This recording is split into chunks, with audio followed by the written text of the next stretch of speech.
So a wonderful welcome to all the participants. Um, uh, Today, the compensation benefits is becoming a very key function, key area for all the HR people, both in terms of its strategic nature and also in terms of for individuals' career as well. So I think most of you will benefit from this program, and I'm sure there will be a lot of takeaway for all of you. Okay, wonderful to have you in, guys. All right. Once again, welcome to all the participants. Yeah. So let me begin with just an overview of the program. What are we planning to do in this 4 sessions? Okay. In the first session, we are going to typically give you an overview. Probably today's session will be the only session where there'll be a lot more theory as in compared to the rest of the 3 sessions, because Meritt's programs are designed in such a way that most of the theoretical concepts, inputs, everything is given, copious notes is given much before the session starts, and you have a lot of pre-reading material. And we lay emphasis on the activity, more of the practical exercises, so that you are able to, so it becomes very important, in fact, that you should be reading before you come for the session, so that you are able to learn faster, and you are able to actually then do these practical breakout exercises. All right. So that's one important point. So I re-emphasize that whenever Meritt sends you a lot of material, videos, exercises, please go through them before you come for the session. Now, in the first session, what we are going to do is set the context in terms of what is component, what are those fundamentals, then what are some of the factors, both external and internal, which impact or influence compensation. Then we move on to the components of a compensation system, because if you want to really design a salary structure, then you will need to understand what are the components of a compensation system. Just like, you want to understand a machine, you need to understand the components, right? So likewise, so we will be talking about the components, because the compensation strategy of an organization cannot be copied. Now, a lot of you were talking about, different industries. So every industry has a compensation strategy. It could be a performance strategy. It could be a high retention strategy. And this is decided or based on their context, their what is it, organization's life cycle, and their market factors, because the market factors are very dynamic in this kind of a VUCA world. So the compensation strategy is very specific and individual to every organization. We would be talking about it, and we will also be talking about certain motivational theories, and one of them, which is very important, is the equity theory, because fundamentally when we talk about compensation, we are actually talking about what? Fairness and equity. That is the most important thing. Will you agree or not? Huh? That compensations has to be equitable. Equitable means fair, right? It has to be seen as well, because the perception as well. So we will actually look at how can it be, and what are some of the things which organization do to ensure that they are fair and equitable. So these are some of the things we'll be covering in session 1. Thereafter, then we will move on to session 2 in the next session. So we will be talking more about how do you establish internal equity. We will be talking about 3 kinds of equity: internal, external, and individual. So the internal equity is all about, how do we actually pay salaries within the organization? Are we paying on their job worth? So how do we do that? What is the technique we use? So we actually do practically 2 kinds of job evaluation techniques. They are job grading, which is a qualitative method, and point method, which is a quantitative method, which Hay, Mercer, Hewitt, everybody uses. Okay. So the point method, which is similar to the Hayes method or Mercer method. So where we will be using statistical techniques like correlation and regression. You will be using data to do all this. How do you actually then, give numerical values to the jobs, which is a great, quantitative technique and a very objective method of assessing the worth of the job. So this is, and then how do you design a salary structure? How do you design, depending on what the organization needs, what kind of a nature of industry it is, whether you will make a narrow band or whether you will have a broad band. So these are all things which we'll be talking in the session 2. And in session 3, we are going to then look at external equity. Some of you wanted to know job evaluation. Some of you wanted to know about external equity. How do I actually pay fair compared to the market? So actually then how do you decide what jobs will I look at? How do you look at market data? What are some of the companies I will take? How do you do the entire statistical treatment? We'll look at actually using the statistical analysis, the percentile, decile, because some of you said we use Mercer's data. So how do you actually look at when a Mercer will say, hey, you are at a, P78 and what is it? T8. So how do you decide for what are these things? Percentiles, deciles, quartiles. So we will actually be doing with a lot of data, all these things. Then in session 4, then we are going to talk about the individual equity. That means when two individuals are working in the same position, doing, having the same JD, but one of them works over and above. So what are some of the things you do, or what we actually call it as, different kinds of variable pays.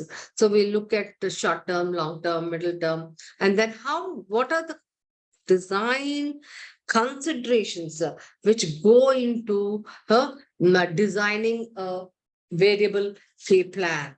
All right. And then how do you actually design that? And then how do you communicate those programs? So the entire, then we'll also be talking about budgeting. This is what we talk about, employee cost to revenue. If you are an HR head, your managing director is definitely going to talk about, hey, what is my ECR ratio? That means, because his profitability of an organization is depending on the ECR ratio. Now, if your ECR ratio, that is employee cost to revenue, is very high, so it impacts your profitability. So how do you actually ensure, and what is the kind of range you need to look at? So how will you benchmark, and what is that you're going to benchmark? So these are some of the things we will look at in session 4, and then we'll talk about the total reward approach as well. Okay, guys. So this is what we will be doing. Again, it's open to everybody. Yes. Any other suggestions, anything you really want to incorporate, you can feel free. You can always tell me, you can always raise questions, and we will ensure that the entire session is very, very interactive. Okay, guys? But definitely there is one requirement from me, that is, I want all of you to at least be interactive. No communication. Even if you give me a thumbs up or thumbs down, that will be some amount of feedback, in the sense that I'm understanding, or you are understanding something. So it's very important to keep connected through some form of communication. Okay, great. I can see some already. Okay. Let me now again, let me just stop this. I want to ask all of you a question, saying that, why do you think compensation is very, very important in today's times, both from the employee perspective and also from the employer perspective? Yeah. Is to maintain or retain the peoples in the organization. Okay, to retain people. All right. Okay. Anybody else? To retain and to motivate. Retain and motivate. Retain, of course, employee, but also as an employer to be more, practically right that why we are giving XYZ compensation to a particular employee with more scientific logic and not just, like good like and dislike, not on the So bias somebody, system. so one of you actually talked about retention. Okay. Mm. Retention is quite critical. Okay. Then somebody else said attracting, if you are in the recruitment, right? You may have to attract employees. And then somebody, Snehlata was mentioning about what is the Snehlata you mentioned? Practical approach, like not on based on biased, but with a proper benchmarking study and a logic. Okay, so Internal you, parity, internal okay. parity. So can I put it as that it has to be perceived as being very equitable, Yeah. and fair, Hmm. right? Fair and equitable. It has to be perceived. You may be actually equitable, but it also has to be perceived to be equitable, right?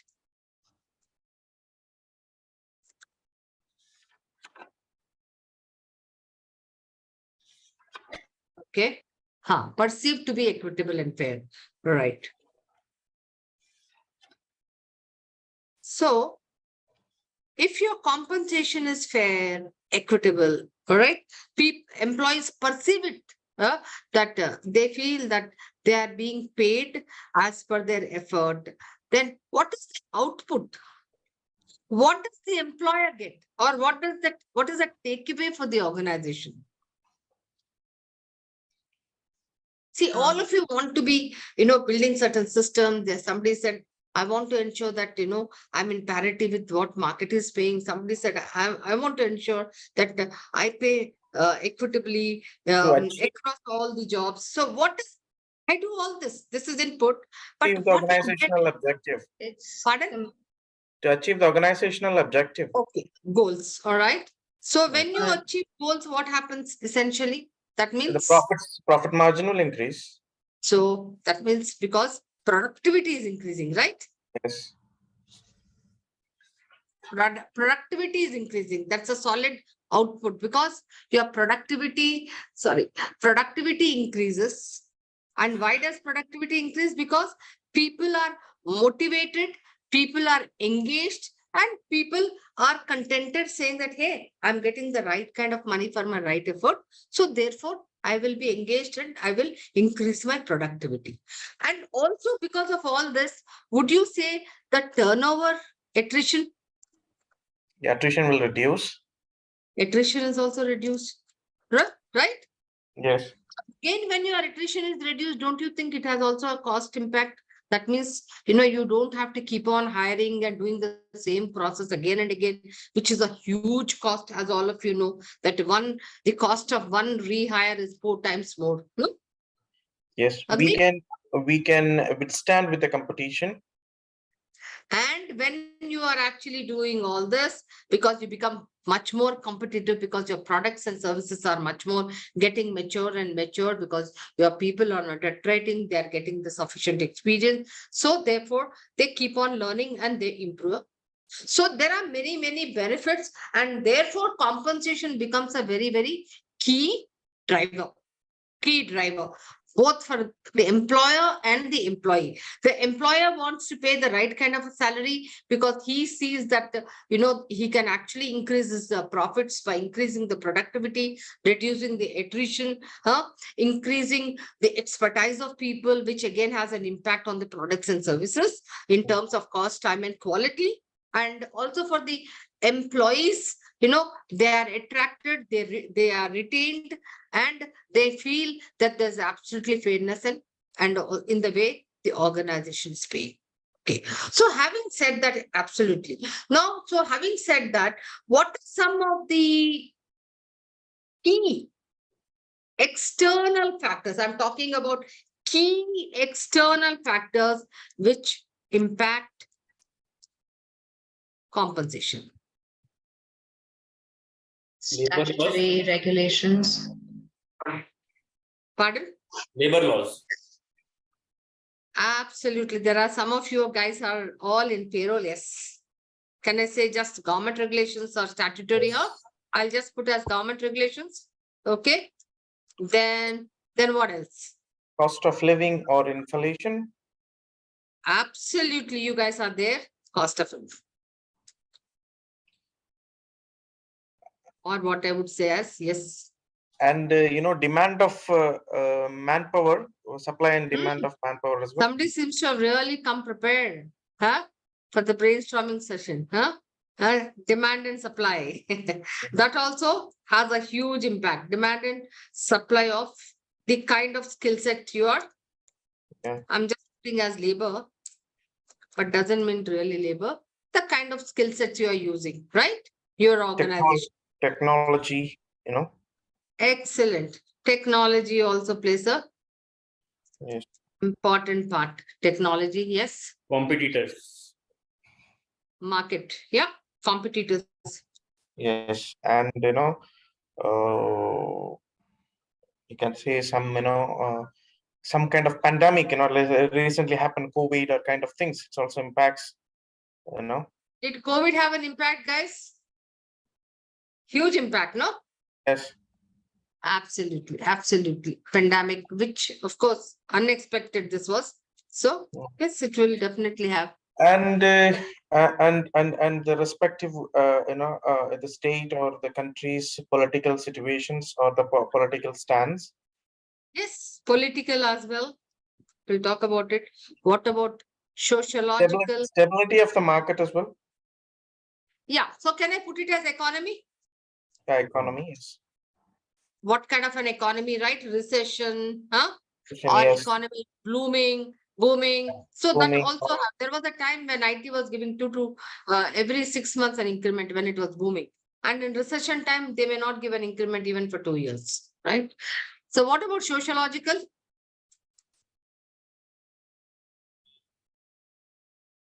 Sociological also, Yes.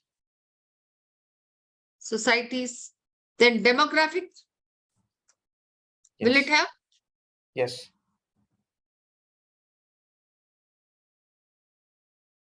Okay, I think absolutely a lot of you have come up. Yeah, if you want to take just a picture of this key external factors, good list of all of this. Okay, excellent. All right. Can we just stop for a minute? Can you just pen down what are some of the major government regulations? Let me just, okay. Government regulations in your organization, okay? It becomes very important, mandatory, statutory. What are some of the government laws you have to comply with in your industry? I'm not doing generic. I'm saying everybody comes from a pharma industry or a logistic industry or a oil and gas industry. Some of you are from Dubai, etc. Even in that case, do you have some kind of government regulations or statutory, laws which you as your organization as a HR has to comply with? Can you just quickly take a minute to write them down? Then I will just open the blackboard so that we can.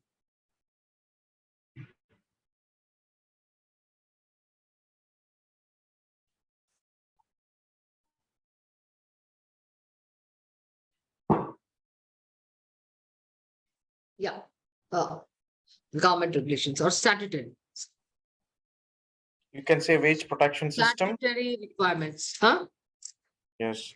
Minimum wages. Wage protection system is to ensure the peoples are getting on time. Regulations. Okay. Okay. So somebody said protection. Okay. I will put protection here. Wage protection system. So there are certain laws to protect the wages. Okay, protection under protection category. Then, so what Social are they security. under protection? Minimum wages. In India, we talk about minimum wages. Yes. Minimum Wages Act. So what does it say? There are a lot of payroll guys here. PF Say? gratuity, Pardon? PF and gratuity, PF and gratuity. Okay, I Provident will fund, write provident here. fund, gratuity. Can I put that as a protection, of course, and yeah, I can put it Compliance here. part, compliance part. I'll put it here as PF. Okay, Then- ESIC, Then we will talk about gratuity. gratuity, In India. These are all, with respect to India. Okay, and then we ESIC have is as also. part of protection. Okay, we'll put here only health, ESIC. Okay, Bonus Act. okay, then we'll talk about as a part of, in fact, I'll put retirements, Retirement benefits. or we can put it here. It's right. We also have mandatory bonus, right? Okay, yeah. What else? So minimum wages. Social security, Pardon? social security or Yeah. pension kind of thing? So we can actually say PF is actually social security, right? You have gratuity. Gratuity also is a part of Social Yeah. security. Insurance, you social can say medical insurance. security. Okay. But ESIC is medical. All right. Bonus is again social security. All right. Okay. Yeah. So what about in government regulations? What about wages? What are some of the acts we have to ensure that we are paying? What about the wages? Payment of Wages Act. Absolutely. Payment of wages. And what does it say? Advantage Payment of wages. wages? We have to That pay means as per minimum wages within timelines. As per yeah, whatever you are paying the minimum wages, it has to be A, within timelines. B, you cannot do what is it? Earlier times, okay, you work for a month, I will give you a bag of rice. So that system is no more. You need to pay in terms of those rupees or whatever is the salary, right? You cannot pay in kind. You have to pay in cash. Cash. all right? Whether it is wages per hour or salary per month, you need to pay only in cash, right? And also timely. Then there is something called what?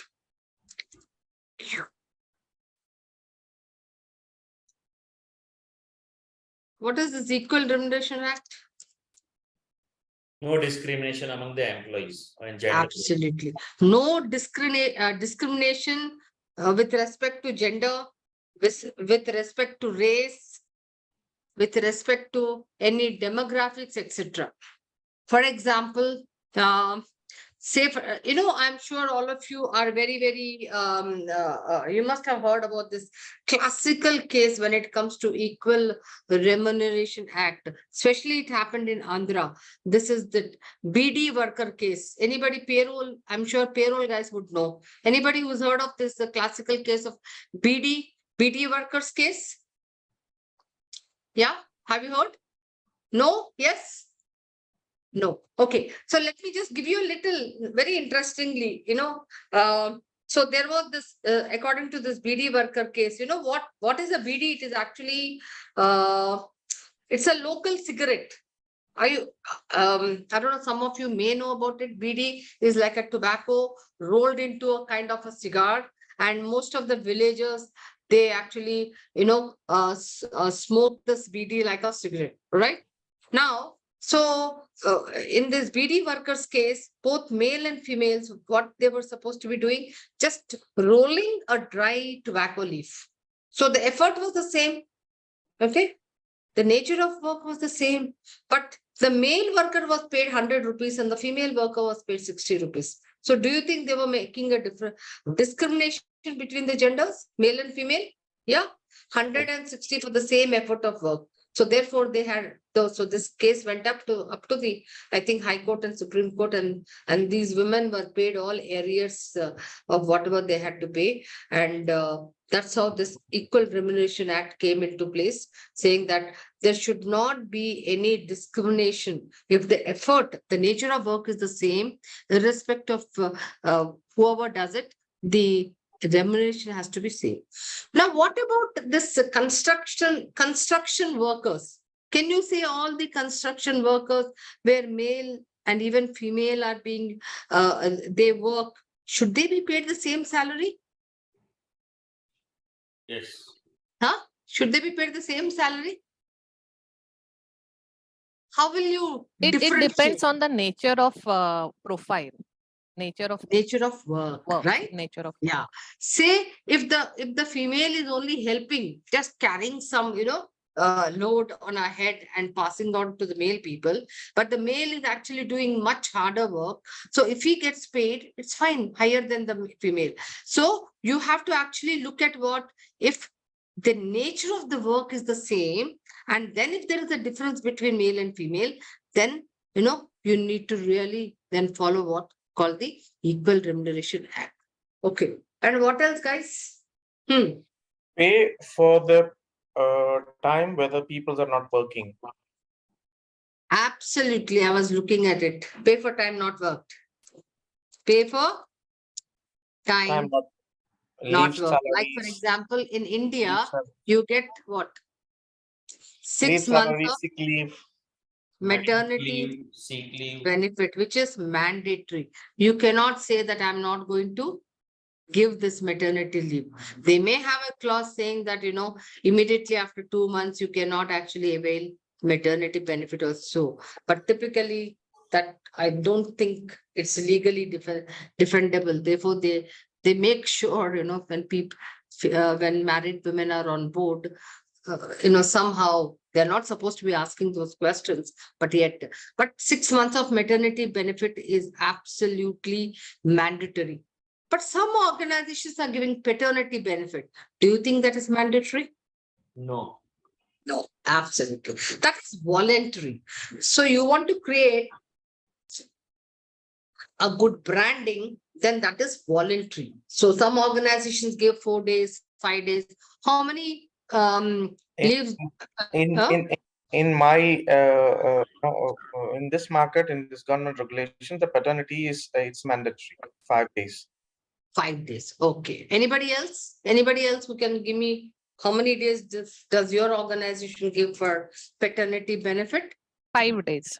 So we give 5 5 days. days. 5 days, Okay. all company. Okay. So other than that, you also have paid leave, which is called earned leave, right?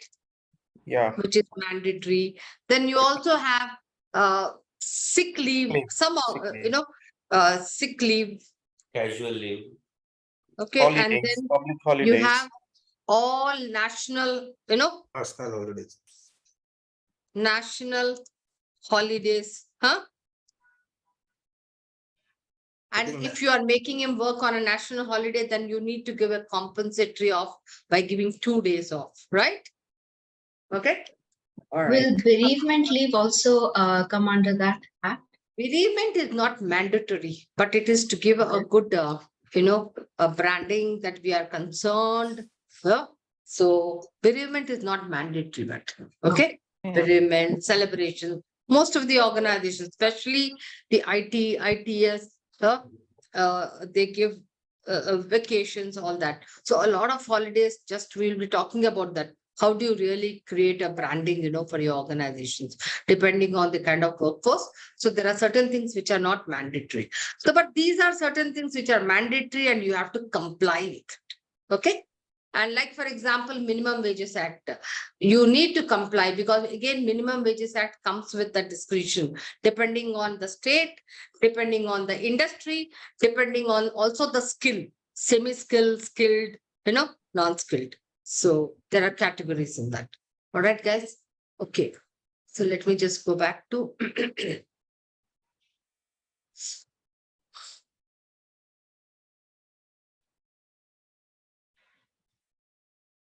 so when we talk about essentially, why do you think you have these government regulations? Why do To you avoid think? the exploitation, Pardon? to avoid the exploitation, employer Absolutely, exploitation. absolutely, absolutely. So to prevent discrimination and also to avoid and protect the poor from exploitation, because if we don't have these mandatory laws, then there is a great probability of employers taking, the benefit of trying to exploit them, giving them not cash, but in kind, all kinds of things. So we can classify these government regulations under wages and under protection programs, where again insurance also becomes absolutely mandatory. under pension and social securities, you have the PF, you have the gratuity, and then under the pay for time not worked, you have the leaves, you have the maternity, etc. Then comes what? Your taxation. So you have the tax laws, which also then a certain amount of it you need to pay. We have a couple of people from Dubai or say there where the tax is not there. But I read, I think, a couple of days ago that even Dubai is going to introduce the tax scheme. I should check with Muhammad.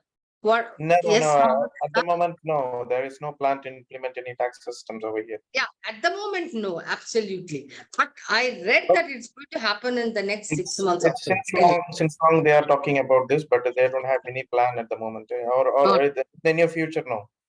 Yeah, no plans at the moment. But in terms of the other, what is it? Other government mandatory laws.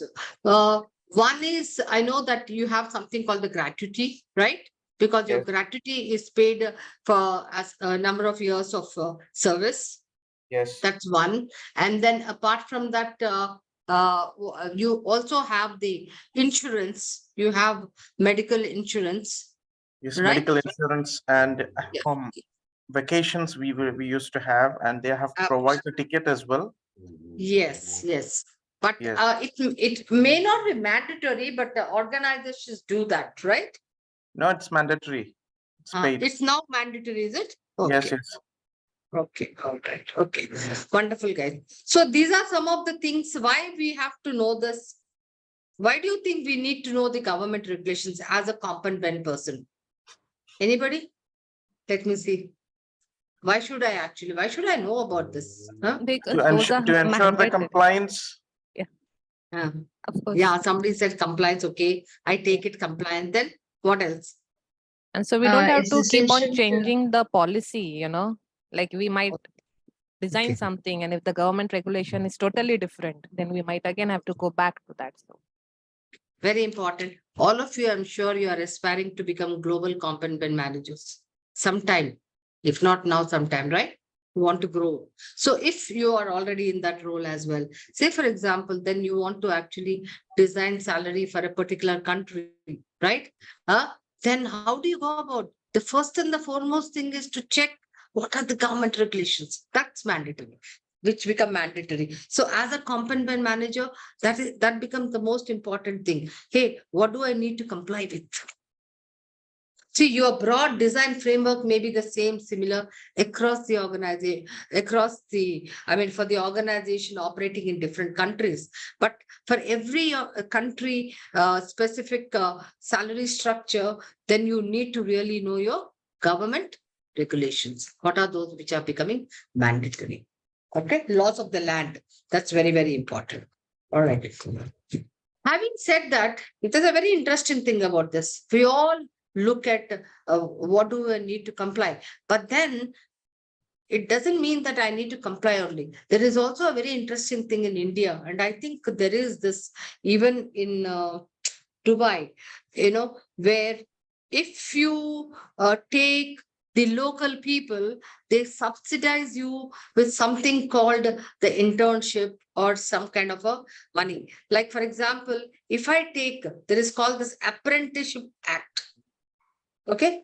Under that, if you take entry level people and give them that particular name called interns, then the government actually gives you back as subsidy the amount of salary you are giving to those people.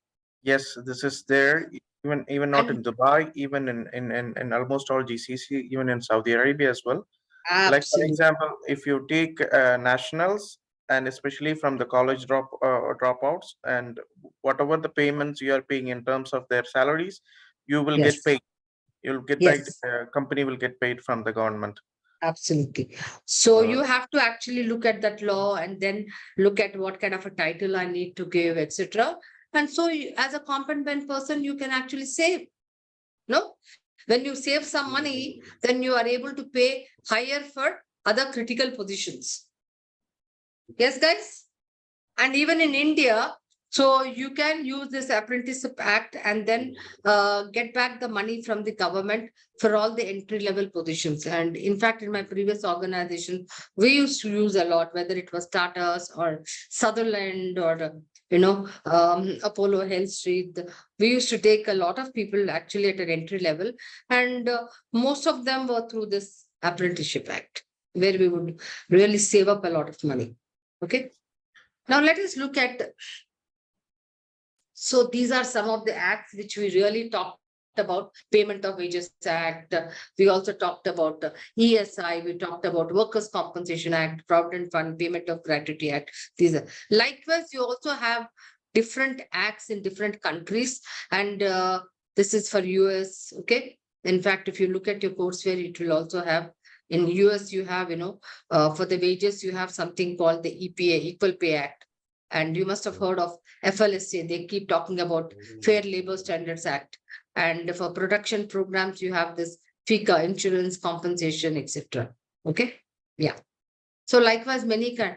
Now let us look at another very, very key factor, which is called, collective bargaining. That also becomes a major area in terms of influencing or impacting compensation. Now, some of maybe the IT organizations do not have, but most of the other manufacturing organizations will have unionized workforce. Is there anybody who comes from a unionized workforce industry here? Oil and gas may not have here. I mean, in Dubai, but anybody who has a union in their organization, like the pharma has definitely. Yeah. Yeah, Yeah, but- in our organization also we have in the research. Absolutely. So you know how essentially what happens when there is a union, they come collectively, they form a union, and when they form a union, they are able to negotiate better. And even the employer, the management also prefers that way, because then you negotiate. They don't have to negotiate for one-on-one for all the employees. So for a huge workforce of maybe 3,000 or 4,000 or 5,000 workers who are working in one category, they then negotiate the salaries. And once in 3 years, then a wage settlement is made, and thereafter they stick to it. And at that point of time, let me tell you, the trade union leaders, they really get benchmark data. They have everything available at them so that they are able to negotiate better. Okay. So that is what is the role of collective bargaining and the impact it has on compensation and benefits. Okay. I'm not getting into detail as collective bargaining because that's not the session here, just to give you a little input on that. Now, what is very, very important for compensation is also the demographics. We talked about economic and sociological changes. When we talk about these three things, then we can actually look at, one called a blended work style. What is this blended work style? When we talk about a blended work style, what does it mean? Saying that if you recall, 2 decades ago, maybe your parents or grandparents, when they worked, preferably they worked, they studied, then they joined an organization, and they stayed on best for 30 or odd years till the time of retirement, and then they retired. But today what happens? What do you think? What is happening today? What is happening today? Anybody who can tell me what is actually happening today? Sorry. What is happening today? Today, most of the people, they join even in a BPO. What happens? They join after 12th, then they work for a couple of years, then they go away on higher studies, then again they come back, then they work for some time. So they want to work for a few hours, they want to study. So there's a huge, blended kind of a thing. That is work while you study. So the today's millennial workforce doesn't really look at employment as lifelong thing. Would you agree by that statement? All of you? Yes. Yes. If you look at manufacturing organizations, maybe you will not find that trend. But most of the other organizations, you will find that trend that people will come work for 3-4 years, then go away, maybe on a vacation, maybe on a sabbatical, maybe for higher studies. Then they come back again. Then they will say, hey, I would like to do some part-time education, work only for a few hours, etc. So consider the fact that these are the kind of sociological changes in the community which are happening. I, as a component manager, looking at my own industry's context and the kind of pool I need, because obviously the talent pool is going to come from there. I need to understand their motivations. So only when I understand what is that they really want, then I'm able to make them stay for longer. So what can I do best? What are organizations doing? Do you know what organizations are doing? Organizations are actually giving what? Their policies, higher education. Have you seen most of the organizations, they tell youngsters, okay, you can do an MBA, or you can do your graduation, or you can do whatever education you want. We're going to fund you. Okay, we will do 50%, then you do the rest. How many organizations are not doing that? Promoting education policies. Yes or no? In Yes. your organization, do you have that? Sending people for higher educations, for MBAs, for Yeah, huh? yes, Yes, yes, yes, we yes. Why do do have. they do that? Because they don't want to lose their employees. They don't want their good performers to go away, because attrition is a huge cost. Secondly, whenever a person wants sabbatical, whenever a person wants, a lady has gone on a maternity benefit and she wants to go. Says, yes, by and large, they give you, okay, you can actually take an extended leave for 1 year, 2 years, come back, and again, if you're a good performer, come back for the same position. Or even organizations at Deloitte, they are all actually keeping in view that some of them may want to actually take jobs which are not high pressure jobs. When especially the women folk, when they come back after maternity leave, etc., they say, okay, fine, maybe at a lesser salary, you can take a job which is less pressured. Then again, when you are ready, you can take up a job. So they are flexible. What I'm trying to say is, they are adapting to the needs of their workforce. Are you with me, guys? So a very good compensation benefit manager will have to understand, not just trying to say, okay, I'm only giving salaries. No, you need to understand what are the kind of motivations of my workforce. What are their needs? Because you don't want to have attrition going high. You don't want, you want to attract the best talent. You want to retain them. So what do I do as a complement guy? Okay, so this is called blended work style. What is portfolio workers? Today, in fact, most of the young folks, they don't want to work for lifelong. They say, hey, we don't want to get burnt out. We want to actually, not hang up boots, but literally saying that, okay, we want to become, I would say, more like a freelance consultants. I mean, I've actually gained expertise in quality. Now I will do quality assurance for 5 or 6 companies. So I'm going to be on their panel, and I want to work as a portfolio worker. And I'm going to get salary from all these 5 companies. I don't want to be burning out and working for one organization for many, many years to come. So this is actually going to be there, because most of the organizations are using that, donut model, that is keeping the core areas and outsourcing everything. One very good example is Amazon. Anybody has understood Amazon's business model? What do they do? What do those guys who come and deliver? All they are outsourced, right? Or even those food vendors, these Zomatos and other stuff. So they don't have people on their workforce as full-time employees. They're all outsourced employees who are, working on variable pay structures, right? And which is a win-win kind of a situation, because today even the employee wants some kind of a flexibility in terms of his, own. He doesn't want to really be there 24/7 working for the organization. Okay. Any questions on blended work style and portfolio workers, guys? Any question? Huh? Okay. So what is career deceleration?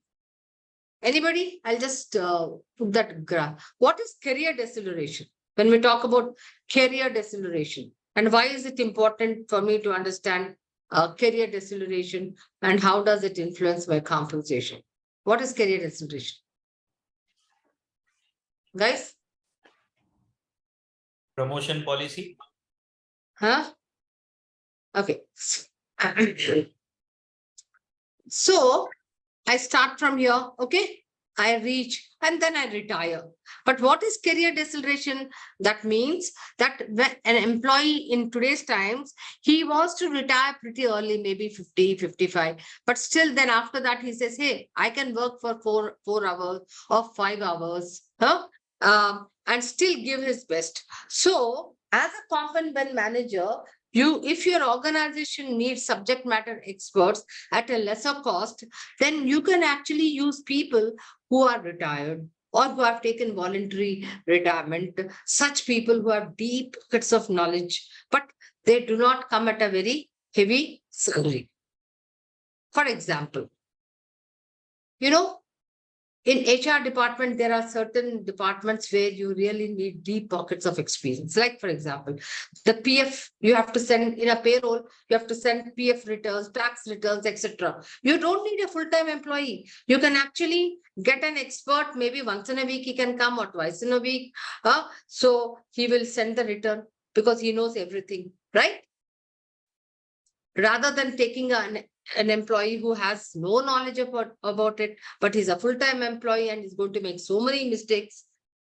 Now, for example, let me tell you, when Reliance or other organizations in the oil and gas started, they actually took people from the public sectors of IOC, BPCL, etc. All those people who retired, because they came at a much lesser salary as in compared to the market, but they had deep pockets of experience. Also, let me tell you, in India, there is a very good example of an organization called Satyam Computers, who actually went into what I can call it as just right, went into a public private partnership. Okay, public private partnership, and they started this two companies called, I'm sure a lot of you will know, EMRI. What is EMRI? Emergency Medical Research Institute, where if you called a number like 108, immediately a medical ambulance would come in the shortest possible time and reach you to the nearest hospital. Got it? Okay. They also started another company called HMRI. This is Health Medical Research Institute, and wherein this was almost like a health call center, where they recruited medical doctors, specialists, etc., and did what we call it as telemedicine. They were treating people through telephonic calls. Okay. Having said that, there was a huge attrition of doctors. Tell me which doctor wants to really stay on, in a call center. The feeling of call center itself gives him, hey, this is, I would like to go for higher studies, or I would like to work in a hospital. So they were recruiting a lot of young doctors, and in a matter of 2 to 3 months, they would have high attrition. What do you think they must have done, HMRA? Because I've closely worked with this company, so I wanted to share this example. What do you think they would have done? Anybody? They have maybe a record, means knowledge-based systems. They can record the knowledge and they can No, utilize it. I gave you this example of career deceleration. So how do you think they must have used? You know what they did? They actually then said, hey, if this is the case, then we need to get good, healthy, retired government doctors, who's super specialists, who are very good, but came at half the salary. Okay? Who are ready to work for about 3 hours or 4 hours. So what did they do in order to make a very cost benefit business model? So they redesigned the job, saying that earlier the doctor had to stay for 8 to 10 hours. Now they said, no, we will make it into 2 shifts, 4 hours, right? Because, old people really can't stay for long. Then they gave a cap facility, pick and draw. 3, then they came for half the salaries, all right? And then they said Saturday and Sunday, you can actually have a good camaraderie of bringing your family, and in a club close by, they could meet and enjoy, because all of the government doctors knew each other. So what do you think must have been the impact on the productivity, etc.? The engagement Anybody? level got increased. Okay, good. All right. Engagement level got increased. Good. Engagement was, I'm sorry, engagement was high. All right. Yes. Then, The so retention also, obviously, huh? attrition reduced and retention got increased. Okay, attrition reduced. Wonderful. Attrition also reduced. Okay. The most important thing was why the young doctors took about 12 to 15 minutes to do a diagnosis of one case.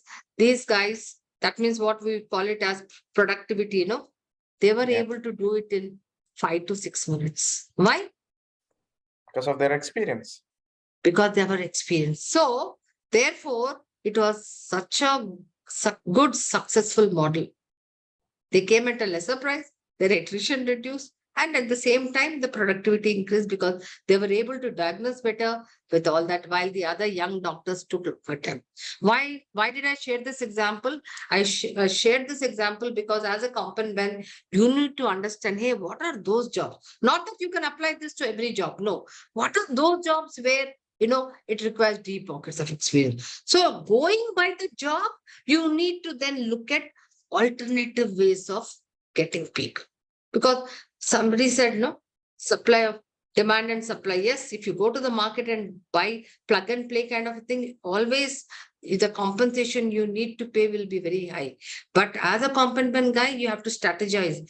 You have to classify, you have to segment the positions, you have to segment the skill sets required, you have to segment the talent pools, and then decide on your compensation. Not that, everything fits, one size fits all kinds. Got it, guys? Huh? All right. Somebody, of course, talked about inflation. Yes. So when you have inflation, what do you do as a compensation person? What do you do? Inflation. You give a certain percentage as a The salary, we inflation. need to revise it Absolutely, absolutely. Because why?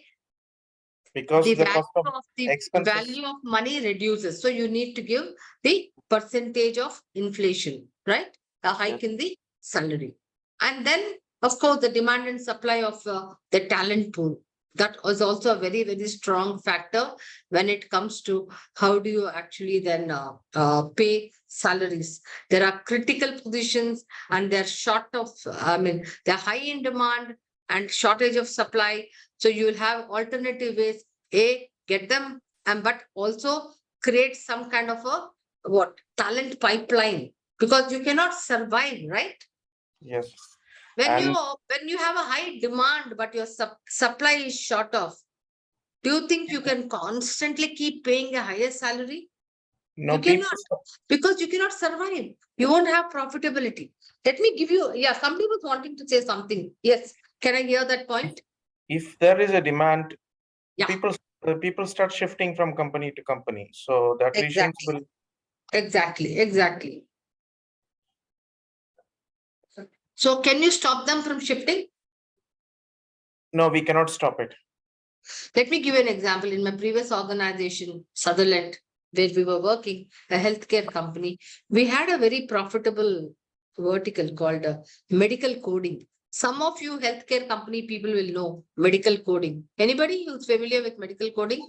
It's a highly profitable kind of a business unit with high margins. Essentially, what do? They actually get, the digitized versions of the diseases, and they have to code them. So there is something called a payer and a provider. The provider of health services are doctors, hospitals, etc. And payers are the insurance companies. Okay. Insurance companies will pay only when this gets coded, digitized, and then for a certain code, they give certain amount. So we used to get that, and it was a very profitable company and unit. So now you know that in the market, if something is profitable, definitely, there will be many more coming up, startups, mom and pop shops, because there is money in it. And now when they come up, what will they do first thing? Will they train people or will they want to start off on the first day itself to start getting revenue? So what will they do? What will be the strategy to get people who are already experienced at twice the salary, thrice the salary, right? So they'll Yeah, be poaching correct. people from good company. And now you can at least kind of save 1% or maybe 2%. But you can't keep raising your salaries just because somebody is giving you 2 times or 3 times the salary. So you need to develop a talent pipeline there. So whenever there is a demand and supply, very, very important to create a talent pipeline. So what did we do? We actually set up a medical coding school or a college, you can call it. All science students, doctors, Ayurvedic also, homeopathic also. So we gave them training for, say, I think for 6 months. Then thereafter, then we said, okay, you will be an intern. We use the Apprenticeship Act, 1.5 years. So every 6 months, we used to give them also some kind of a bonus salary. And then we put them on a retention thing. So only if they stayed for those 3 years, then they would also get some retention amount. So that's how we could do the lock-in period. But at the same time, what I'm trying to say is you cannot stop people actually. You cannot reduce the attrition. So you have to have alternative ways of trying to create talent pipelines so that you can reduce your compensation costs. Because you can't keep hiking the salary whenever the person is going up and you want to negotiate same way. At best, maybe 1% or so, but you really can't change the salaries because your profitability will go down. Okay, guys, did you understand this point, demand and supply? Yes. Yes. And you as a competent, what do you think you should do in your own organizations, identify? And I said, you need to really segment, classify, etc. Okay. Yeah. I know some of you must be wondering, the ma'am is not even giving us a break, but this is one last thing I'm going to do and then give you a bio break of 10 minutes. Okay. Somebody talked about technology, right? How does technology impact compensation? Yes, of course. You know, when we talk about globalization, of course, it has definitely, changed the ways the business has been being done by most of the IT and ITS organizations and even manufacturing organizations. Today, to reduce cost, what? Everything is outsourced because of technology. You can actually shift what?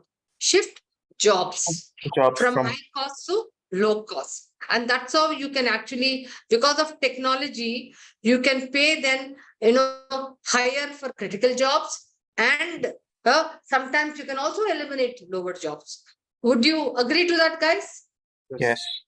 Yeah. So in fact, most of the organizations now are getting rid of the lower jobs, which can be actually now AI is getting, you have a bot, you have what, name any bank, it doesn't use any more full-time employee. Press 1 for this, press 2 for this, press 3 for this. So you're using technology and rooming, cutting away all the lower end jobs, right? Yeah, basically into a repetitive jobs, Absolutely. Anything so which we can be can, used, technology, repetitive and no value addition there. yeah. There you can actually then use AI and bots. Now, also, this entire concept of outsourcing, offshoring had come because of technology, shifting of jobs from a high cost to a low cost. For example, say for example, if you are looking at, let me just give you, this is a very interesting example and then I will take a break. Say, for example, there is a software engineer job in US, okay? So anybody has an idea what is the starting salary of a software engineer in USA? How much do you think? A salary of a software engineer? It depends if, according to the On an experience, on an average, it's on an between average. 40, Huh? between 45 to 50. Can I put it as, say, these days, poor guys, they get $60,000? 60, yeah. Yeah, Huh? yeah. The median, yeah. Right? Okay. Per annum. So that is equivalent to, can I say about easily about 40 lakhs, easily about 40 lakhs, 40 to 50 lakhs. Okay. Now, if I were to shift this software engineer job to India, what do you think? On an average, what salary do you think I can get him from? 15 to 20 lakhs. You can Huh? consider I 20 can get lakhs. even a guy for 20,000 also, no? Huh? Yeah, freshers. Yes, no. Yes, yes. Okay, I will say 25,000. No? Why? The number of engineering colleges in India, not India, talk about just one small town like Andhra Pradesh. Or do you know how many it turns out? 3 to 4 lakhs, no? Or Karnataka, for example.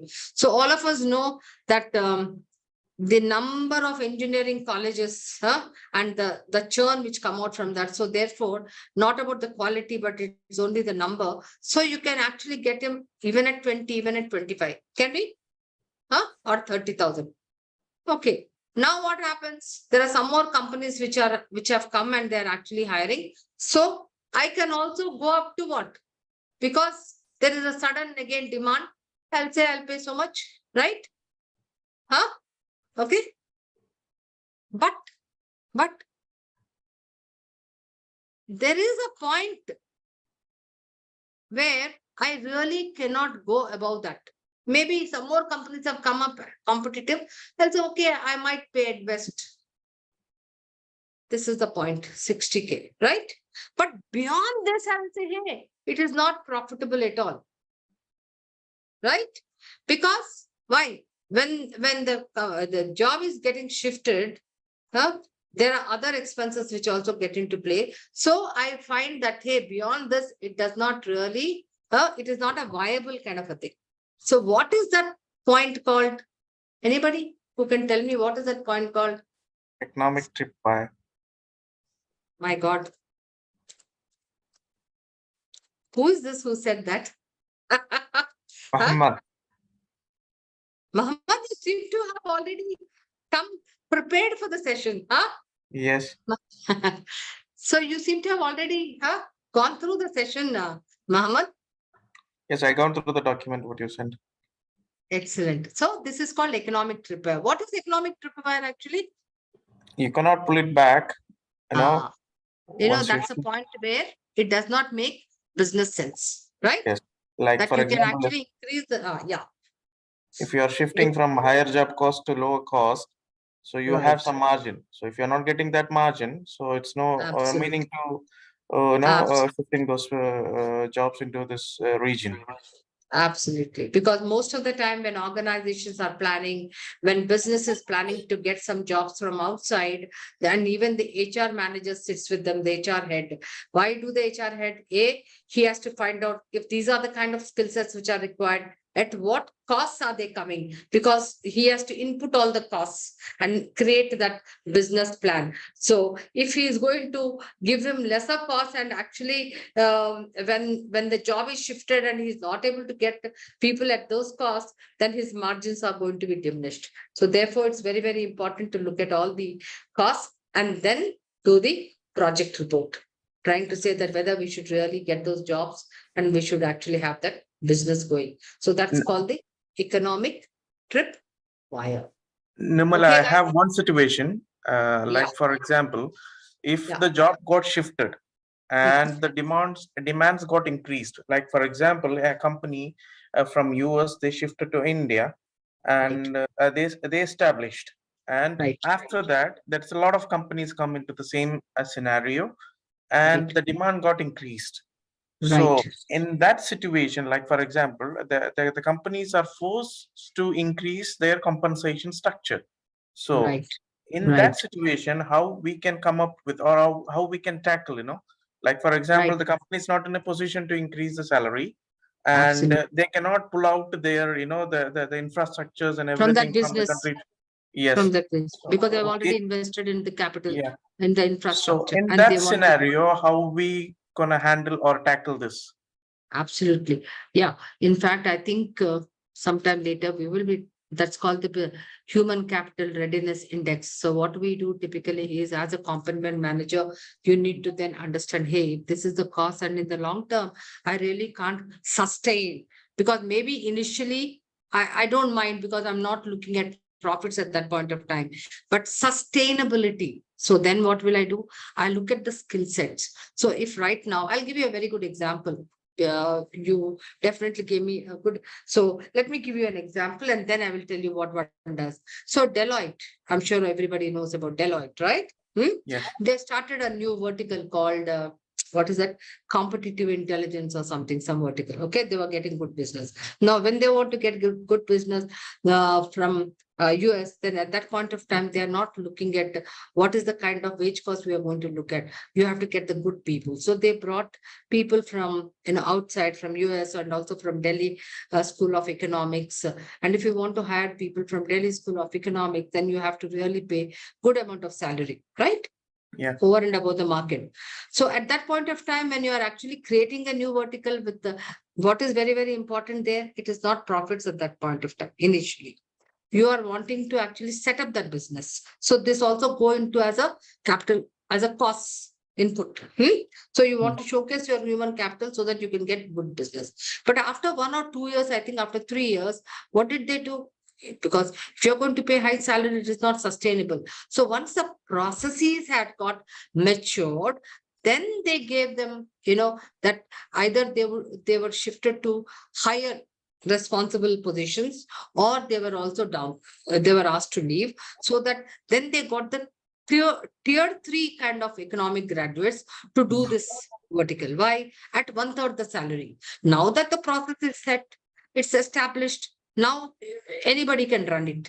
And now even they have gained the confidence of the clients. So likewise, typically when you have a situation like this, Mohammed, so what one does is, for 1 or 2 years is okay, because you are not looking at profit at that point of time. But those 2 years, you have to be on the lookout as to how do you create a talent pipeline with an alternative kind of a solution for your talent, bringing people at a lower cost, training them and putting them. Yeah, Are you but with me? yes, Yeah. yes, for in the normal scenario, what you are saying is working. So in terms of economic tripwire, because there is a demand in people, so Right. that's the reason we forced to increase their CTC, you can say. Low. At So that point of time, you have to, because if you are not going to, then probably, people you have hired, they are going to get better salary outside. So they will go away. Okay. exactly. So there are things like, if it is so we will be coming to that. If it is temporary, not long-term kind of a thing, that demand you see is only for 1 year, 2 years, because there are too many mom and shops which are setting up, then you will say, I'll give them a hardship allowance, which is a good amount.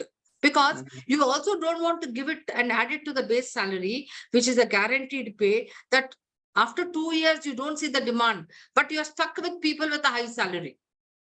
Yes. Are you with me? Yeah. There are 2 scenarios. One is adding it to the guaranteed pay. Then you are stuck with salary for longest time. Exactly. Or see if the scenario, is it permanent or is it just temporary stage? With just Yeah. spurt in demand, temporary. Then I will only give them hardship, which is good amount, which will ensure that people are retained in my organization. In Till case that if time, it is permanent. So it is not, so there are 2 ways of looking at the situation. Okay. Okay.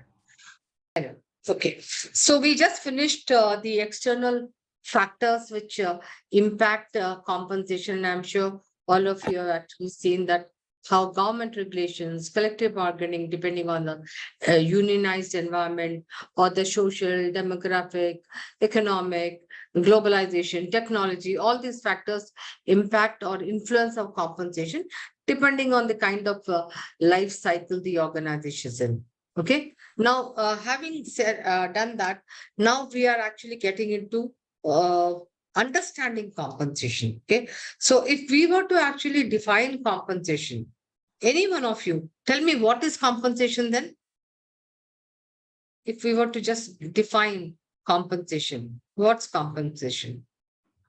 Could you go by the definition, saying that compensation is actually the value, what an employee receives? It could be both in terms of monetary, non-monetary, right? In return for the performance or efforts put by him. Could you go by this? Yes. Yeah. So compensation is just not cash, but it is also monetary and non-monetary, both forms. It could be cash and also kind. And for what? for the effort you have put in, for the entire performance, everything which he is like an input, and what he gets, the output or the reward. Okay. Having said that, let us understand, as I said, if you want to know the machine, you have to know the components or the parts of the machine. So just as the way even the compensation system, it has various components, and very important for a compensation person to understand these components, because it is he can actually strategize by understanding components, and which should I keep it higher, what should I keep lower, what kind of a benefit will attract me. So I need to really understand them. So broadly speaking, if I were to divide compensation system, I divide that into two: what direct pay and indirect pay. Direct pay is all about monetary, cash now or maybe in the next 1-2 years. And indirect pay is mostly what non-monetary or maybe cash, but for a long time, which you get it as retirals, your provident fund or your gratuity, etc. Okay. So compensation system is broadly divided into both direct pay and indirect pay. Now, let us look at direct pay. Okay. When we look at direct pay, there are three components. Can you see base pay, variable pay, and deferred pay? Let me just go to.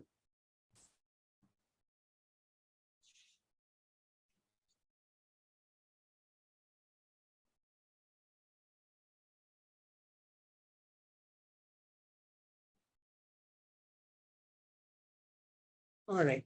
So we are looking at essentially what? Direct pay. So what is all direct pay? It's all about cash.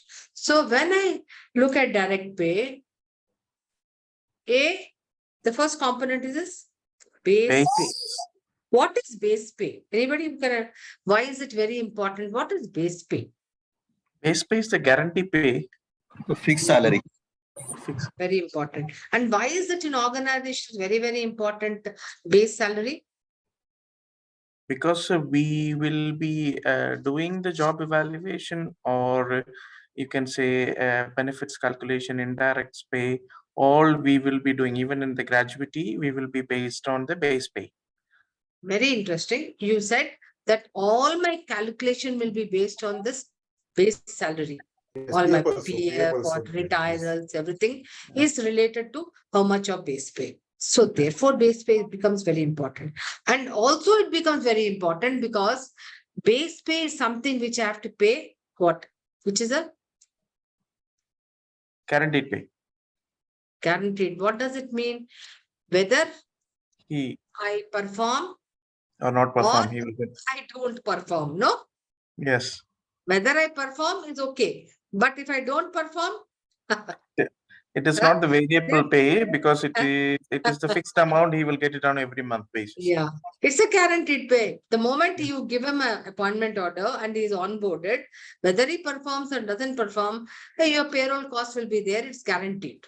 Now, so it is your duty to ensure that there is productivity. That's why base pay is very important. Now, having said that, now when we are talking about direct pay and base pay as a component, base pay is also important because all we do job evaluation to ensure that the pay is fair and equitable, saying how much should the base pay be? Are you getting me?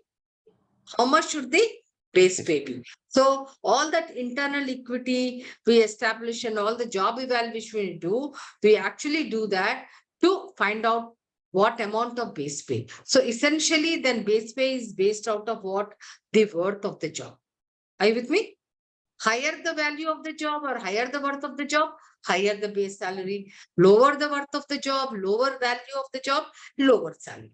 Got it, guys? Base Yes. pay. Now, base pay is paid either as salary or today it's mostly called salary only per month, right? And sometimes where you are paying hourly or, once in a week. So you can have hourly wages or so wages is called when you're paying hourly, and salary is called when you're actually depositing it, crediting it in the month in the bank on a monthly basis. Very clear, guys? Base pay. Yes. The next component is called variable pay. Now, what is this variable pay? Variable This is pay on performance. is a, Incentive. Very it's a interesting. Very. dependent. Yep. There is a Pay dependency means you know. factor. What is pay if I divide variable and pay? Pay means you know. Pay like base pay. Base pay is what guaranteed. It has no contingency, means no if and but. You have to pay him, no if and but. But variable pay, as the word suggests, that means it has a condition. It has a contingency. It varies. If you are getting 100 rupees as variable pay this month, you may or may not get next month. You may get more or you may get less. So it varies. So it has a contingency. Got it? That it Now it what is is, depend on some factors. yeah, so it depends on certain factors. Now variable pay has generally four factors. Okay. One is very common and classical is somebody Performance. said Yeah, pay for performance. no Yeah. performance. Now Performance. Sagar Samant is an HR manager. Gautam was also an HR manager. Both of them have the same JD. Okay. But Gautam, what does he do? He travels 50 miles to also look after another small unit, which is given as an additional unit. But the job description is the same. The title is the same. Okay. You are recruited for the same job. Now Gautam will, out of courtesy, will do it for 1 month. Again, another month. But after that, we'll say, but why am I going 50 kilometers? What is that I'm getting extra? Right? Huh? Sagar is sitting there and getting the same salary. So what does it mean? Anything over and above, right? Over and above the JD. So for example, when we talk about performance, if I'm doing 100 units and somebody is doing 150 units, then if I'm going to pay the same salary for a person who's doing same 100 units and also 150 units, do you think it is equitable or fair? You say, No. hey, I'm doing much more. So what does it mean? You work more, you get more, or you produce more, you get more. Yeah, So based on the contribution. on the contribution. So therefore, organizations have realized that if they want to motivate people and ensure that their top performers will do more work, then I need to motivate them by rewarding, saying that, hey, maybe an average guy is doing 100, but if you are doing 200, you will actually be paid for 200. Not just as the way that not going to put donkeys and horses in the same way. So extra reward for extra performance. So now this performance can also be at a individual level. Agreed? Individual level. It can also be at a team level. It can also be at a departmental level. What else? It can also be at a unit level, location level, and also at a agreed? Can it be on all these bases? At an organization level, you typically call it what? Profit. Will you say yes? Profit sharing. I have done this. I've got extra. So let me now share this, with all the employees based on their base salary. I will say certain percentage I will share. But extra I might get something. So that means this profit sharing definitely is not what fixed. It varies. This year I made more profit and I can get more money. Next year, there was no windfall. I didn't make profits. I won't get any money. At a location, so profit sharing is typically at a what? At a Organizational level. annual basis, right? Yes, you can say bonus. And at an organization level, annually, at the end of the year when they have settled all their books of accounts, etc., and they have created all the profits, and then they. At a location level, you must have also heard of a word called which is given month on month.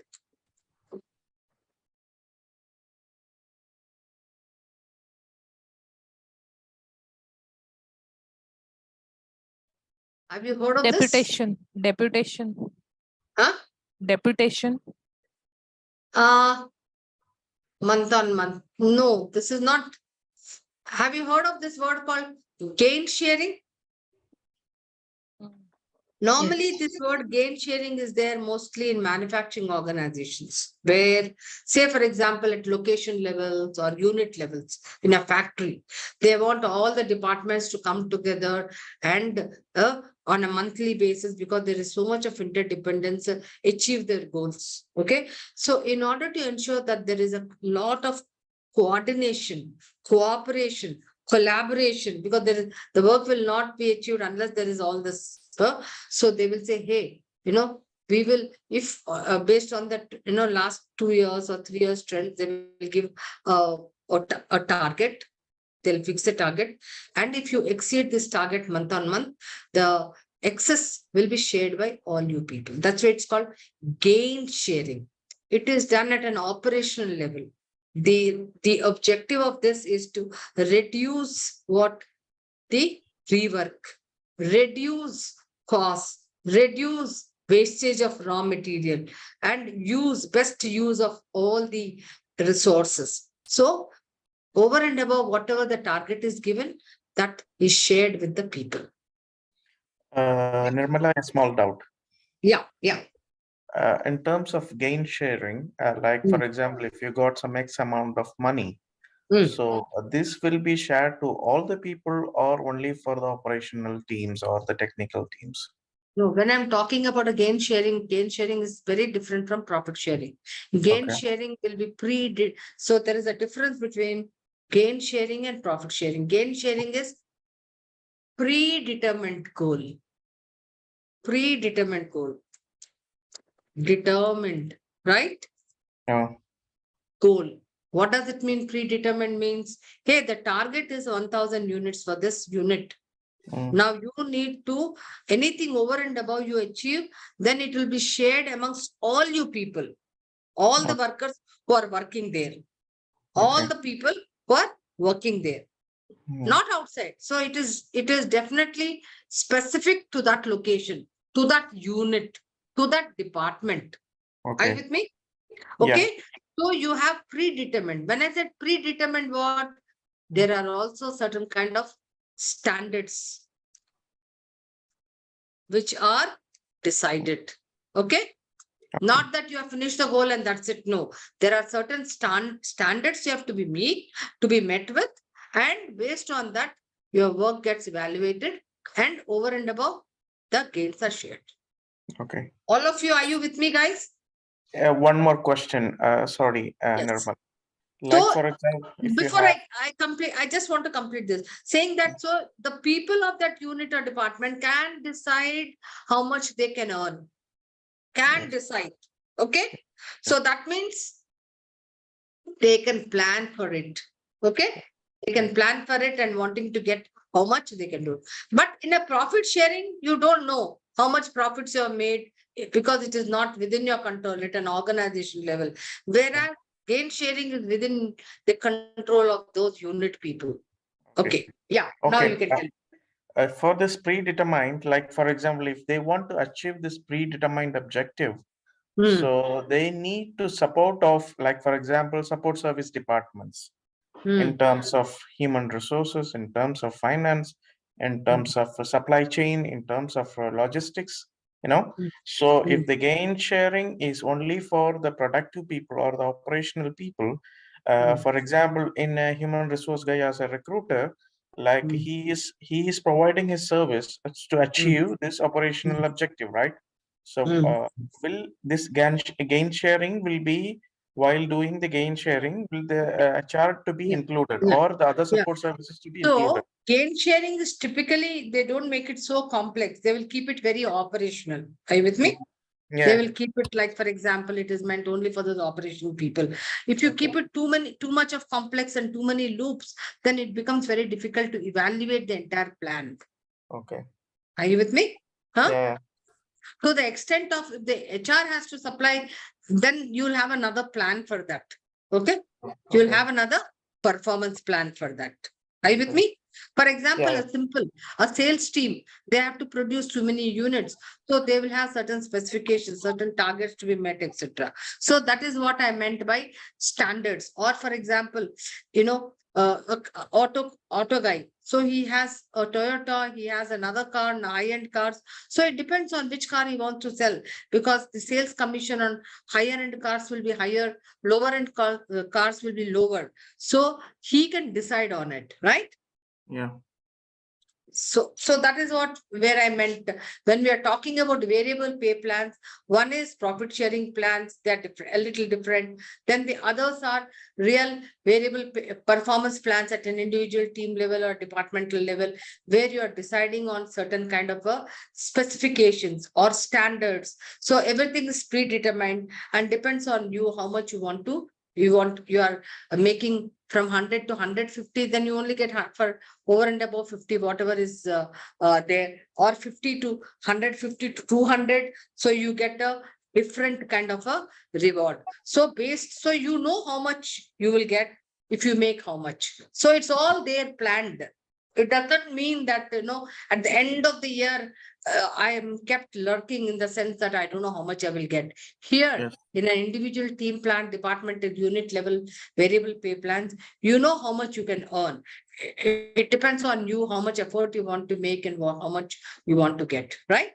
Yes. This I is got it. like an employee wants, 1 to 4 or 1 to 5, and if he has worked at a 3 or a 4 or a 5, he knows exactly how much he's going to get.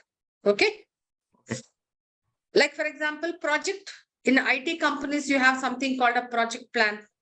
If you finish your project on time, Mhm. certain specifications, Yeah, like I do number have of experience. defects. I do have experience of this gain sharing in terms of manufacturing industry where I work with. Like for Most example, manufacturing organizations use this word called gain sharing. yeah, we are giving for like for example for our truck peoples, and the trip allowances. Like for example, if they make 2 trips per day, they will get certain amount of allowances. If they Mm. exceeded more than 2 trips, you will get a different rate. Right. So it will be a progressive amount. It will be if they makes more trips, the amount will be getting escalated.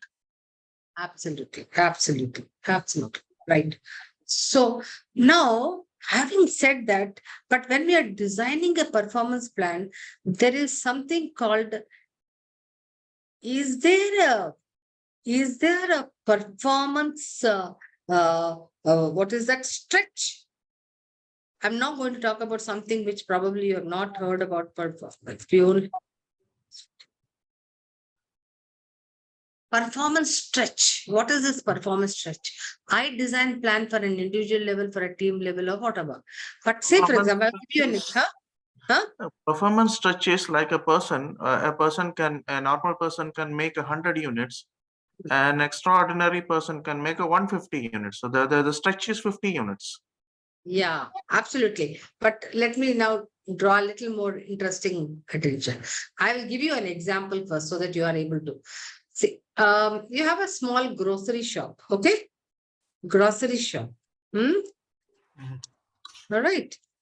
Now, in this grocery shop, you can actually think of a grocery shop which is around a neighborhood area shop. There are 2 salespeople. Okay. And typically in a grocery shop, what do you do? Vegetables will be there, some consumable items will be there, etc., etc. Okay. So an average performer is able to sell 100 units. Okay, for example. Huh? And a top performer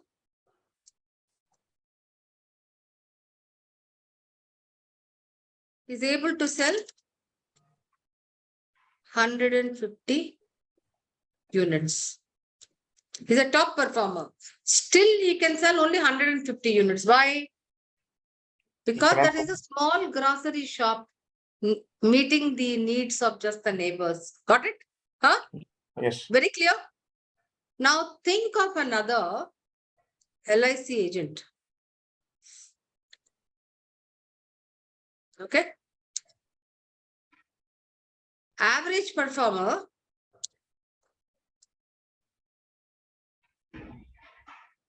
is selling 100, say, units. Then top performer with excellent selling skills, okay, will sell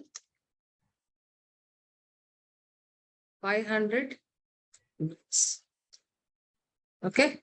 So will the pay for performance plans be differ for grocery shop and LIC agent? Yes. They be different. Why? Because here there is something called what?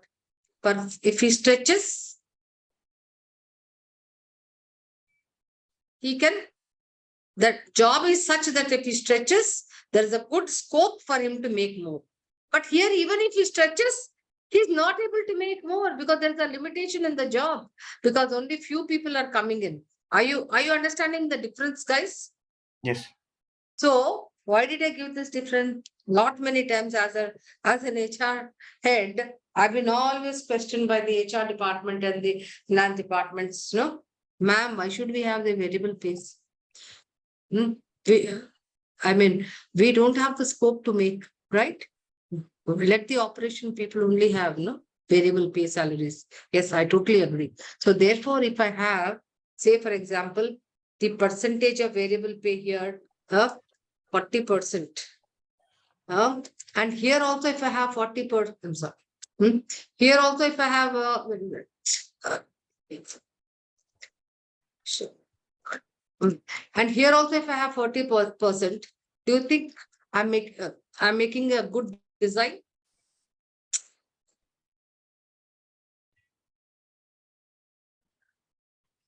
Tell me, am I making a good design? When there is not much of a scope, I can't give a very high variable pay. I have to make it say 20%, 15%. Here, For this because 40, the then business is another such. fact, sorry, Pardon? Yeah. there is Yeah. another factor is also coming. Like, for example, if you're Hmm. giving 40%, it is based on their base pay of, for example, if the two salespeople, how much his base pay is. Like, for example, the LIC agent's base pay is like, for example, 10,000, or the sales guy's base pay is you can say 5,000. So if you're giving 40% of their base pay as an incentive, so it may give it a sense, of the 40%. Yeah, absolutely. So when I'm designing variable pays, I'll have to have a higher percentage of base salary depending on whether there is scope for them. Yes. But if I'm having only 10% or 20%, this guy will he sell? He'll say, "Arey, the variable pay is only 10%. Even if there is such a good possibility I can sell, but what's the point?" So typically you will see that in sales functions, the salary, that is the percentage of variable pay is higher. It is almost like, 30%, 40% of the base salary. Are you with me? Yes. But whereas in functions like HR and finance, you will see that the variable pay will be only, say, 5 to 10%. Why? The nature of job is such that I cannot have a high variable pay. Again, in an HR function, say, for example, there's a payroll guy. What does a payroll do? Processing. Payroll, he will use a software and he has to input all the data and use it, right? But while the recruiter, he has to use all his skills. What? To ensure that in the lead time of, say, 30 days or in the lead time of 60 days, he has to have 20 people or whatever is that required, both in terms of quality and quantity, as per the terms and conditions, he has to close the numbers. His variable pay will be dependent on that. So where is the scope for a recruiter high or a payroll? Recruiter. For a recruiter. So do you think If I give high variable pay to a payroll guy, he will say, hey, but the scope of the job is such that I have to only work on a software, put the inputs. But whereas if I give a higher percentage to a recruiter, he'll be more motivated, because if I'm a very, a real good sales guy, who can actually convince my the talent pool and get them, on board, etc. So I can actually make more money. So you, as a compensation person, you need to understand the percentages of variable pay have to be dependent on the nature of the job, the nature of the role, etc. Not that one size fits all and I will give everybody the same kind of a variable pay. Got it, guys? Are you with me? Any questions? Because then we'll move on to the next one. Is this very clear? And when we do individual pay, that is in one session where we are going to design a variable pay, we'll look at more considerations. Okay? Awesome. Yeah. Okay. All right. Okay. So we looked at what? One. What was that? Under variable pay, we looked at performance. pay. Okay. Now, we'll look at something called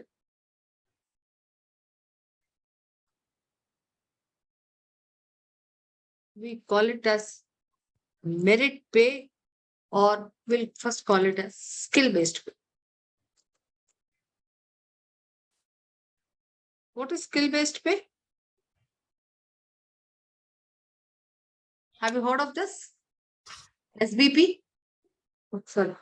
Have you heard of SBP? Anybody? Skill-based pay. Skill-based pay can be what? One is skill work होता है इसका, यानी कोई factory can में be कुछ cross skills. Okay. yes yeah You know what is cross skill in a manufacturing organization to save on their costs, etc., and also attrition and also increase retention, etc. What they will do if you are a fitter, they'll say, hey, if you actually get certified in a welder, then you will get an extra increment. That means you are actually creating the scope for learning and getting multi-skilled, cross-skilled. Cross-skilled means anything, for one particular kind of a function where there are all interdependency cross skills. So you are ensuring that all people are skilled in all. So when you are actually promoting this, what happens to the organization? How does it benefit? It benefits because there will be less attrition, less turnover, and also displacement of work. If one person is absent, I can actually have another person get into that role. Use the manpower. I also don't have to hire for every skill, every one individual. I can actually employ less people, but then have them, in skilled in 2-3 skills. Are you with me? Cross skill it's called. So you are getting extra skill allowances for extra skills. Like for example, there are many automobile manufacturing organizations which actually use cross skills, to benefit them so that they can reduce their turnover.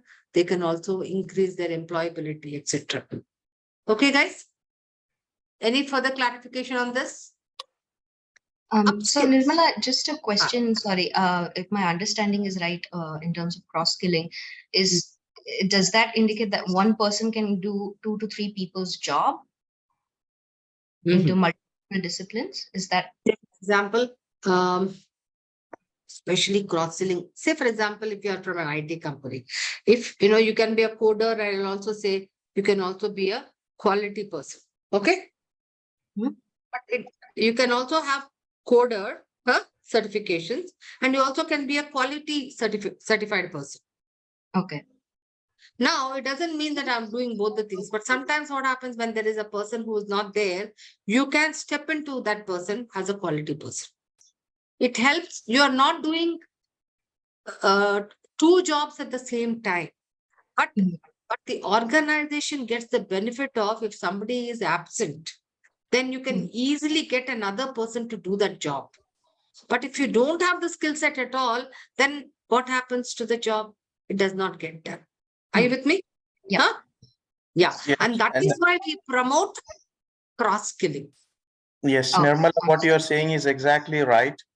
What currently we are using in oil and gases, like for example, a person who has experienced in construction, like for example, a construction supervisor, And Mm. if he has, if he has any certification in related to welding or kind of things in the refineries, we are using as a quality guy as well. So this person Absolutely. can replaced in another position, like his Mm. scope is finished, we will be using in Mm. the quality. Like for example, Mm. quality guy, he finishes Mm. scope, we can use Mm. him in the construction, you know. Yeah, but So that we are, doesn't, so you need to actually give him some allowance, some incentive, yeah, because yes, he has that. exactly. Yes, Huh? yes. And in terms of cross skill, I'm talking about. We are using Yeah. a single person into a two different position Yeah. So you based can on the use him requirement. only when he is trained. So you Yes, are promoting him. So when you actually recruit him, you say, hey, if you actually get trained and certified in this, you can then like a fitter and a welder. So what happens? A fitter comes, he also learns welding and he gets an additional incentive. But say, yes, for example, in your talent pool, the welder actually is coming at a higher cost. Then what will you do? It's good for you, no? Because you are actually getting them certified. So you will actually not recruit from the market, but whereas you will actually create this pipeline where, people becoming from fitters to welders mm, at no cost, and you are only giving them an incentive, and also mm, they are retained. yes, It helps for retention. So it's a yes, win-win strategy rather than just plug and play getting from the market. Okay. yes, So that's yes. cross skill. What is upskill? Upskill is how do you actually retain your top performers? That means, say, for example, you are a banking financial services organization. You have actually recruited BCom graduates. You have recruited BCom. BCom is actually in India, we call it as Bachelor of Commerce, in the sense they get, okay, it's a graduation, BCom. Now, he's a good performer. Then how do you actually retain him? So you will say, hey, in 5 years, you can actually become a manager. But in 5 years, you have to get something called what? You have to get a chartered accountant part one and part two with these milestones. And at every milestone, you will get an additional incentive. With one, you will get one incentive. And when you get a part two, if you do, you get two incentives. And then thereafter, you will become a manager again with that promotion. And then another great promotion means again higher salary. So you are showing him that when you actually get upskill like this, you are going to reach your and you will get this kind of a salary. What does it mean for me, for this employee who's come as a BCom and is a top performer? I will stay there because I know exactly if I work hard and if I get skilled in this, I will become a manager in these 5 years to come. And I'm also getting rewarded after every 2 years or 3 years with those milestones of part one and part two. So mostly organizations, they also have an upskill program where they give their top performers that, hey, this is what you can actually say a career kind of a career progression line or etc., where you can actually, they visually can see what they can actually get and in how much time they can reach. Because otherwise, if I don't know where I will be, what I will be, and how much will I get, why should I stay on? Then I will go to another organization. So organizations to retain their top talent, they also have upskill schemes. These are called upskill incentive schemes. Is that very So clear, guys? Nirmala, yeah. Yeah. So Nirmala, in many IT companies, what they do is they hire freshers. Okay, like Mm, say I will hire a BSc graduate, mm, plain, and I will say, okay, you will be here as a trainee for us, say 1 year. Then what they ask them is they say, "Ki, okay, we are hiring you as a trainee, but in next 2 years you will do your post graduation. Then we will take you to that next level." So what is absolutely. happening is one, the upscaling is there on a regular basis, and after Right. 2 years, after 3 years, they become a more of a, they get one or two promotions also, and then they are also Right. postgraduate at that point of a time. So it's a, as you Absolutely. are saying, it's a win-win situation for both employee and the employer as well. Right. Most of the organizations, now when do they do this upskilling? There is something called buy, build, Yes. uh, Bible not steal. approach. I didn't say steal. Bible approach. So buy, build, no stealing. Okay, buy, build models. Okay, right. So most of the organizations, large organizations. So what if I'm all the time buying talent from outside? and I'm a So next- large organization, how can I show vertical growth for my people whom I'm recruiting at an entry level, right? So they get into a build model. That means I want to grow and nurture my garden, my plants. Okay. So what they will do, they will take, when large organization typically take an entry level, very rarely they take at a lateral level with unique new positions, or they've got into some new kind of a technologies. Okay. Otherwise, so what you actually spoke about, most of the organizations do that. They have these build models where they have for all kinds of businesses what, when they take at an entry level, what they should be doing, what they should be acquiring, what certifications they should be acquiring all along, and they get incentivized. What is by where mom and pop shop, small organization, they can't afford to do that. They don't have bench strength at all. So what do? They only buy from the market. Are you with me, guys? And when you buy from the market, what happens? You have to really pay double the costs. And then there is no surety of fitment of culture, etc., and also even of retention and quality. Okay, got it? Can you show me a thumbs up at least, guys?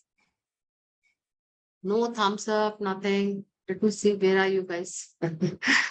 Sometimes I wonder if you are sleeping, then, huh? All right.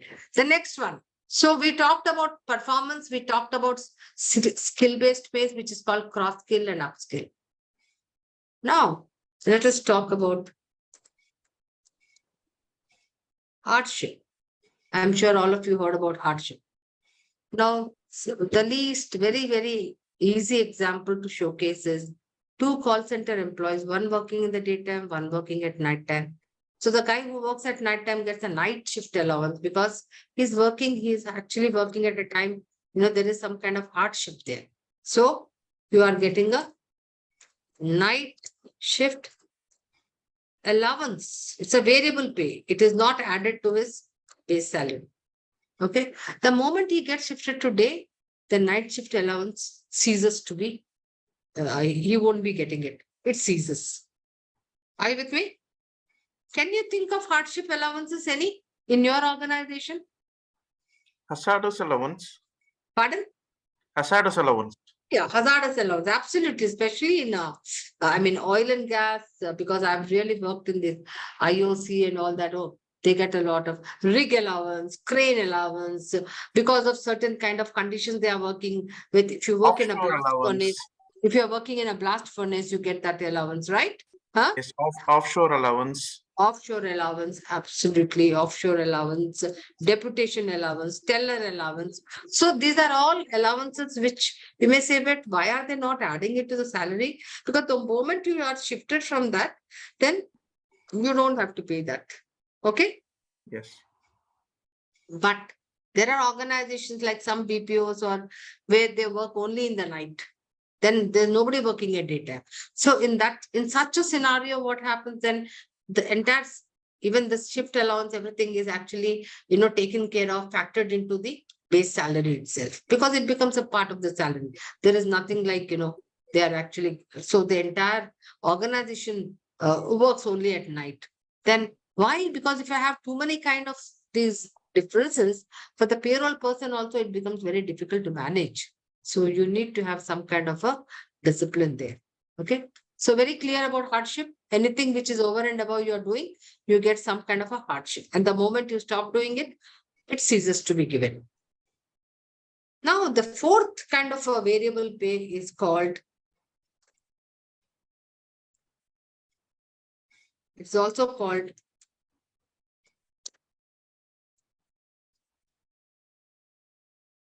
I'm sure all the IT companies must be, market linked retention incentive or hot skill bonus.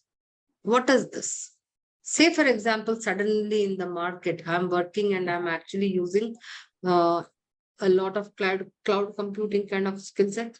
And suddenly a lot of mom and shops have come up. It's become heated and there's a sudden demand for these skills. Then what do I need to do? And I don't know for how long. It could be for 1 year, 2 years. And you know what happens typically when there is a new technology coming in after a year or two, so many training centers come up and then you really, then that skill doesn't become hot anymore. So you have to recognize that, hey, this is a hot skill, which is actually related to market. So you have to then give a variable bonus or an allowance, what I call it as hot skill or a market linked retention incentive. It could be for 1 year, it could be for 2 years. Now, you may say, why can't we add it in a guaranteed salary? Because I'm not really very sure for how long this is going to be really hot. What if it ceases to be hot after 2 years? Then if I've actually factored the salary into my base salary, then I'm stuck with paying him for all the times to come till the time he is on board, right? Yes. So that is why it is called hot skill or market linked retention incentive. Hey guys, I can't see anybody and I want some responses with this because I'm coming up with something else in this. Anybody? Some of you can at least show up here on the video. Yeah. Please show up on the video. I'll feel good. Okay. Yeah. So this is clear? Huh? Vishnu? Yes. Yeah, thank God Vishnu at least is saying yes, I'm going to switch on my video. Okay. But so when I was doing a lot of trainings, big companies, they used to give this hot skill, but then they stopped giving. Why do you think? Are Vishnu said no, just ek jhalak dikha diya. Then he said, Vishnu said, no, I'm not going to now be on the video. Otherwise, ma'am is going to ask me questions. Okay. All right. Okay. Snehalata, better bet. Okay. So what happens now? The TCSs or the Infosys, they don't give hot skill bonus or a market linked retention incentive. Why? I'm again asking you this question. These big organizations don't give this. Why? They Because have they a have big bench strength. Huh? Huh? They have one big bench strength which they have, and they keep on basically Who is this upgrading person the who mentioned? Who is this who's responding? Hey, can you give your name? Jagmohan. Pardon? Jagmohan. Very good, very good. Absolutely. So when, in my own, what is it, workshop, so the TCS people, the Infosys, they said, we started giving hot skill, but then that actually stirred up a Pandora's box because the hot skill may be as a simple skill, maybe a Java only, because suddenly there's a spurt in demand. So the people with other really high technological skills, they said, hey, our skills also are very important. No, why shouldn't we be getting? So what happened? The large organizations scrapped this MLRI or hot skill bonus because it was creating a lot of complication. Why?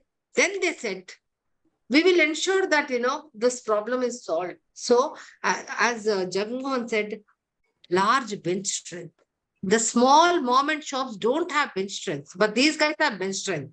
So depending on the future projects which come in the pipeline in the next 3 to 6 months, then they decide, the HR decides what kind of skill sets or technologies are required, and then they ensure that the training department or the L&D department today, which has become very, very strategic and aligned to business, is immediately coming into play and ensuring, taking what is my human capital readiness, and if I don't have people's readiness, then let me ensure that the bench strength is taken into consideration and quickly then train them into that particular requisite skill sets. Got it, guys?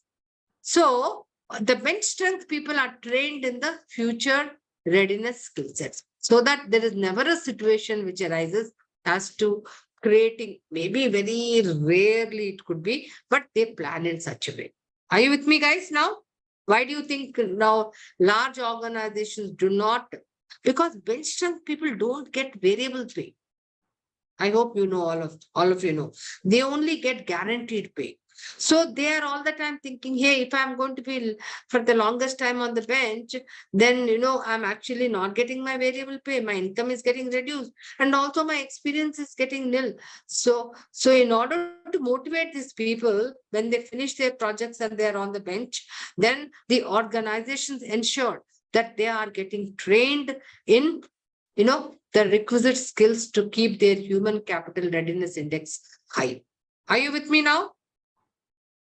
Yes. Hey guys, nobody will Yes, just yes, start. yes, ma'am. Yes. Yes. Any questions? Any questions? Noted. Hi Nirmala, Maitli here. Sorry to interrupt. Oh. I just have another quick question, and I'm just going to go back a little towards the Sure, hardship sure. skill allowance.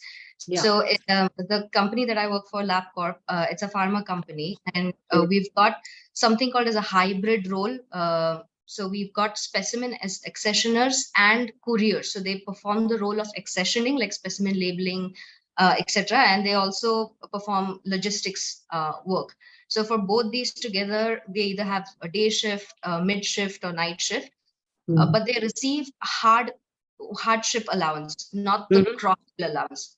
So Mhm. is it right to also assume that cross skill allowance to them extended to them would be, fair, or See, is it as just per the job description, I think sticking and couriering is actually part of the job, right? It correct? doesn't So require really specialized. When you're talking about cross skilling, it also Mhm. talks about some specialized skills. But if you Right. look at this job description as such, will you see that this is not a specialized skill? Just an operational job which takes an hour or so to just get them to understand it. So it's Mhm. best to put it as a JD that this person has to do this and this, right? Right. Both, Understood. because the job comes as a whole. This and this they have to do. You can't have somebody doing this. But if you're looking at, oh my God, there is volumes there, then one person is only doing this and the other person is actually going to Korea, right?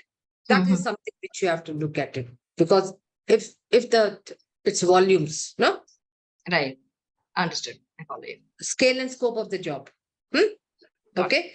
But in Thank you. terms of hours, yes, shifts, Mhm. definitely, I think, there is the hardship there. So you are paying already hardship allowance. Yeah. Okay. Yeah. All right. Okay. Thank Thank you. you. Got it. Yeah. So the third kind of a thing in direct pay is deferred pay. Deferred is something, you work for it now, but you get it later.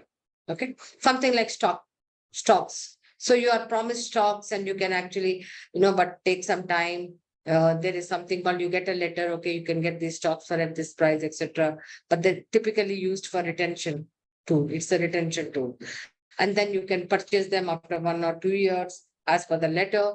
And then you can also then sell it after when there's a specific time. So these are deferred pays. What is retention bonus again? You are actually hiring a person and you are saying, hey, I'm going to give this lump sum amount in these milestones or in these. And if you don't stay for that last mile, then you are not going to get the retention bonus.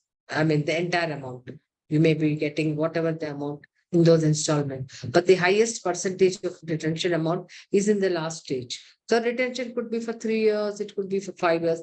Typically, retention plans are for 3 years or 5 years. And then they're not for all jobs. They are for critical jobs, not depending on only top jobs will get retention. No, they could also be low level jobs, but depending on their criticality, few strategic positions, irrespective of levels. Okay. What is annuity? Annuity is typically given for people at mid level or top level whose salary is high and typically there's a high taxation. So to reduce the taxation and instead of deducting the tax, then they this is like superannuation. They'll say, hey, we are extending this annuity plan. Now you can actually invest this amount, which can actually go as a tax deduction, but then you can invest it as an annuity plan. So, but you can only take it after you retire from the company or you exit from the company. And even then, because it is again linked with the LIC, you can get only 50% amount, and the 50 is given again as it's typically a protection program plan. It's a protection social security plan, something like the PF and the gratuity. But then here, what is the benefit? Your money is not getting tax deducted, but it is getting invested and you get back at a later point of time. So any questions here, guys? Any? Then we'll just move on to the indirect pay. And then I'm going to give you a small breakout activity, okay, so that you are able to get the concepts very, very clear. So when we talk about indirect pay, we talked about already There are certain protection programs which are very, very mandatory, not the meals, I'm so sorry. Everything, whatever the government regulations in terms of health insurance, in terms of, PFs, in terms of gratuity, etc. Not the meals. I'm sorry, I have to delete this meals here. Okay. I think, sorry, I'll delete that later. Now, for pay for time worked, again, other than the statutory, people give vacations, emergency leaves, etc., depending on the kind of branding. Some organizations say, hey, we only go by just statutory Factors Act, ID Act, and we are not going to give any additional. But some organizations, best of the breed, something like a Google or etc., they actually give a sabbaticals or vacations, which is fully funded. Okay. And in terms of services and purposes, I think the bar has gone up very high after the pandemic, especially in terms of wellness. Everybody is looking at physical wellness, mental wellness, spiritual wellness. So everybody is looking at, not only what the physical quotient, but now today we are also looking at the spiritual quotient and the mental quotient. I think people, so to the extent of even going for what, giving what is a psychiatric, they are having, you can actually visit psychiatrist twice or once or counseling. So all these things, over and above financial planning, low cost meals. So all these are certain, services and purposes which organizations are giving. Now, when you actually wanting to design a compensation strategy, say, for example, a retention strategy, you want people to retain, then you are giving a lot of focus on the kind of benefits, kind of perks you are giving. Because today's workforce, today's millennial force, are more interested in what is the kind of perk I'm getting, what is the kind of flexibility I'm getting, what is the kind of, what are the kind of leaves, or is it work-life balance? Because for them, I think work-life balance becomes very, very key. So your benefit strategy is really dependent on this, because that is also linked with the branding. And there's a direct correlation between benefits and attraction and retention. Okay. So there's a small activity I want to give you all, guys, before you all get into groups. Okay. I want you to create this direct and indirect, just like the way I've given you here, minus the boxes. You can actually take a picture quickly on your mobile, and you will be grouped in threes. In those three, you can actually look at your industry, what are they giving in terms of direct pays, and what are they giving in terms of indirect pay, something which is statutory and something which they are over and above the statutory for all these categories. And I want you to take about, I think 10 minutes or 15 minutes should be good enough. So please collate, brainstorm, and come up with one Word document or Excel sheet or whatever. Okay, lovely, lovely. So how was the experience, guys? Huh? It was good. Yes. So now you will be able to, which component should I give more? Which component should I give less? What should it be my strategy? Is it attraction? Is it retention? Is it motivation? Yeah. Now, I think 3 groups we have, right? So group 1 can present what they've done. Yeah, madam. So this is the list of. Yeah. Well, excellent. Okay. Now, which industries? Because yes, you have given me, but which industry? That is also important. We have mixed all the industries like Yeah. oil and gas and Okay. other Okay. 3 industries we mixed. All right. Okay. No Okay. problem. Yeah. Tell me. For direct pay, we are giving fixed in the base pay category, we are giving basic salary, and we are giving house rent allowances, and something it's a fixed allowance called living allowances. Okay. Okay. In terms of variable pay, Now, I also want to clear, like if people are thinking HRA is over and above basic you have mentioned. So basic HRA are all a part of base pay. Okay. And in India, which we will do when I'm also doing some structuring of salary, where we'll say, why do we do so many components for the tax purposes? And in Dubai, then how many components are they? Because these components, I can give 10,000 rupees also as a base salary, that kind, lump sum. So why do we break them up into components? I will explain to you in my next session. Okay. All right. Okay. Because in India, it is in the tax purpose, you cannot put Absolutely. everything in the base pay. Yeah. If it is 50,000 base salary, I can't give 50,000 because I'll be taxed on 50,000 because Yes. there are certain components on which there is tax exemption. So I Yes. need to now factor in those tax components. Okay. I'll talk more in detail when we do that session 2 or session 3. Okay. Variable And pay. Yeah. variable pay, I think Ramakrishna will explain in much better Yes, way. there are many components in the variable pay, Yeah. Hmm. starting from overtime till Overtime. Yes. Agreed. What is PLRS? that is PLI, basically performance linked Okay. incentive. Okay. But comments related. Fuel Okay. reimbursement, Fuel reimbursement. Will you put it as variable pay, sir? Or as reimbursement? It is a Just think monthly about it. reimbursement. It is a reimbursement against a receipt which you have used fuel. So fuel reimbursement is not a part of a variable pay salary. Are you with me? Clear? Okay. Okay. It comes under reimbursements. Yes. But Nirmala, if we are giving fuel instead of fuel reimbursement, if it is a fixed allowance which is given, Okay. Okay. Okay, Okay. then it is okay. Okay. Fine. Hmm. then Washing allowance. it's also a fixed amount only. And attire allowances. So basically these components are This is not variable pay. Washing allowance, attire allowances these are those allowances which are given, but they are not a part of a variable pay. They will come under perquisites and benefits. Okay. okay. Mhm. Yeah. What is this? What is this? Performance. Literature? Professional literature. Pardon? Prof- Professional literature. Okay. Even this is an allowance here. These are benefits and allowances. This doesn't come under variable pay as such. What is this driver allowance? For a person who has a driver, right? I mean, a Yeah, car. yeah, yeah. Employee Huh? can, Uh, can take Okay. services. Then again, it Dust is also allowance. allowance, right? Not the variable pay. Night shift allowance is a variable pay. Okay. Warm cloth allowance, which if they are giving based on the shift, then it's a variable pay. Okay. So others are allowances. Please remember, these are allowances and they don't form a part of the variable pay. They don't. Are you clear? Who Yes. is Yes. this Ramakrishna who put this? Please, these are allowances, benefits and allowances. Okay.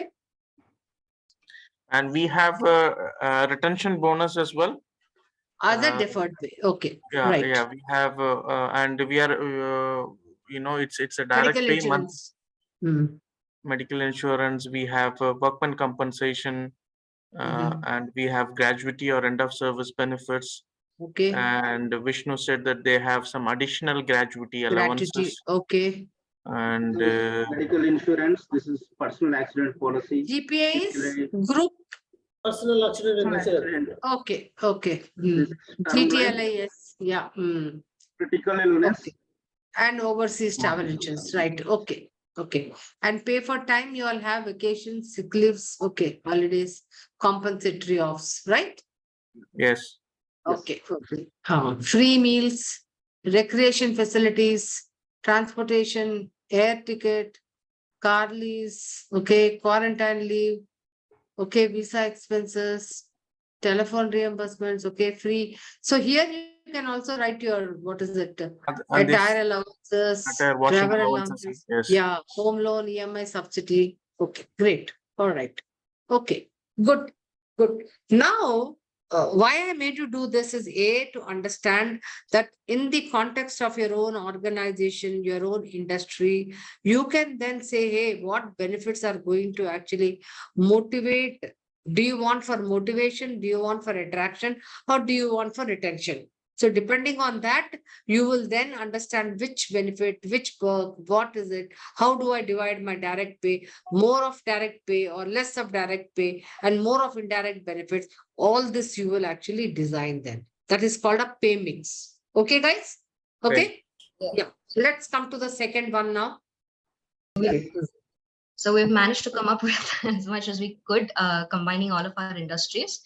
Under direct pay, we've got base pay, HRA, conveyance allowance, educational allowance, special and VDA. So the ones that we have highlighted, these are sort of, sorry? It is VDA called variable dearness allowance. Oh, dearness, okay. Yeah, not VDA. Sorry, excuse my No, no, spelling. No problem, please, no My- problem. Yeah. When you're learning, there is nothing like excusing. Okay, Yes. just to make a point clear, base pay. Now, HRA, conveyance, educational, even that basic also form a component of this, okay? Which I'll very, very clearly explain to you in the next session. How do you divide those components and why? Okay, done. Okay. Okay.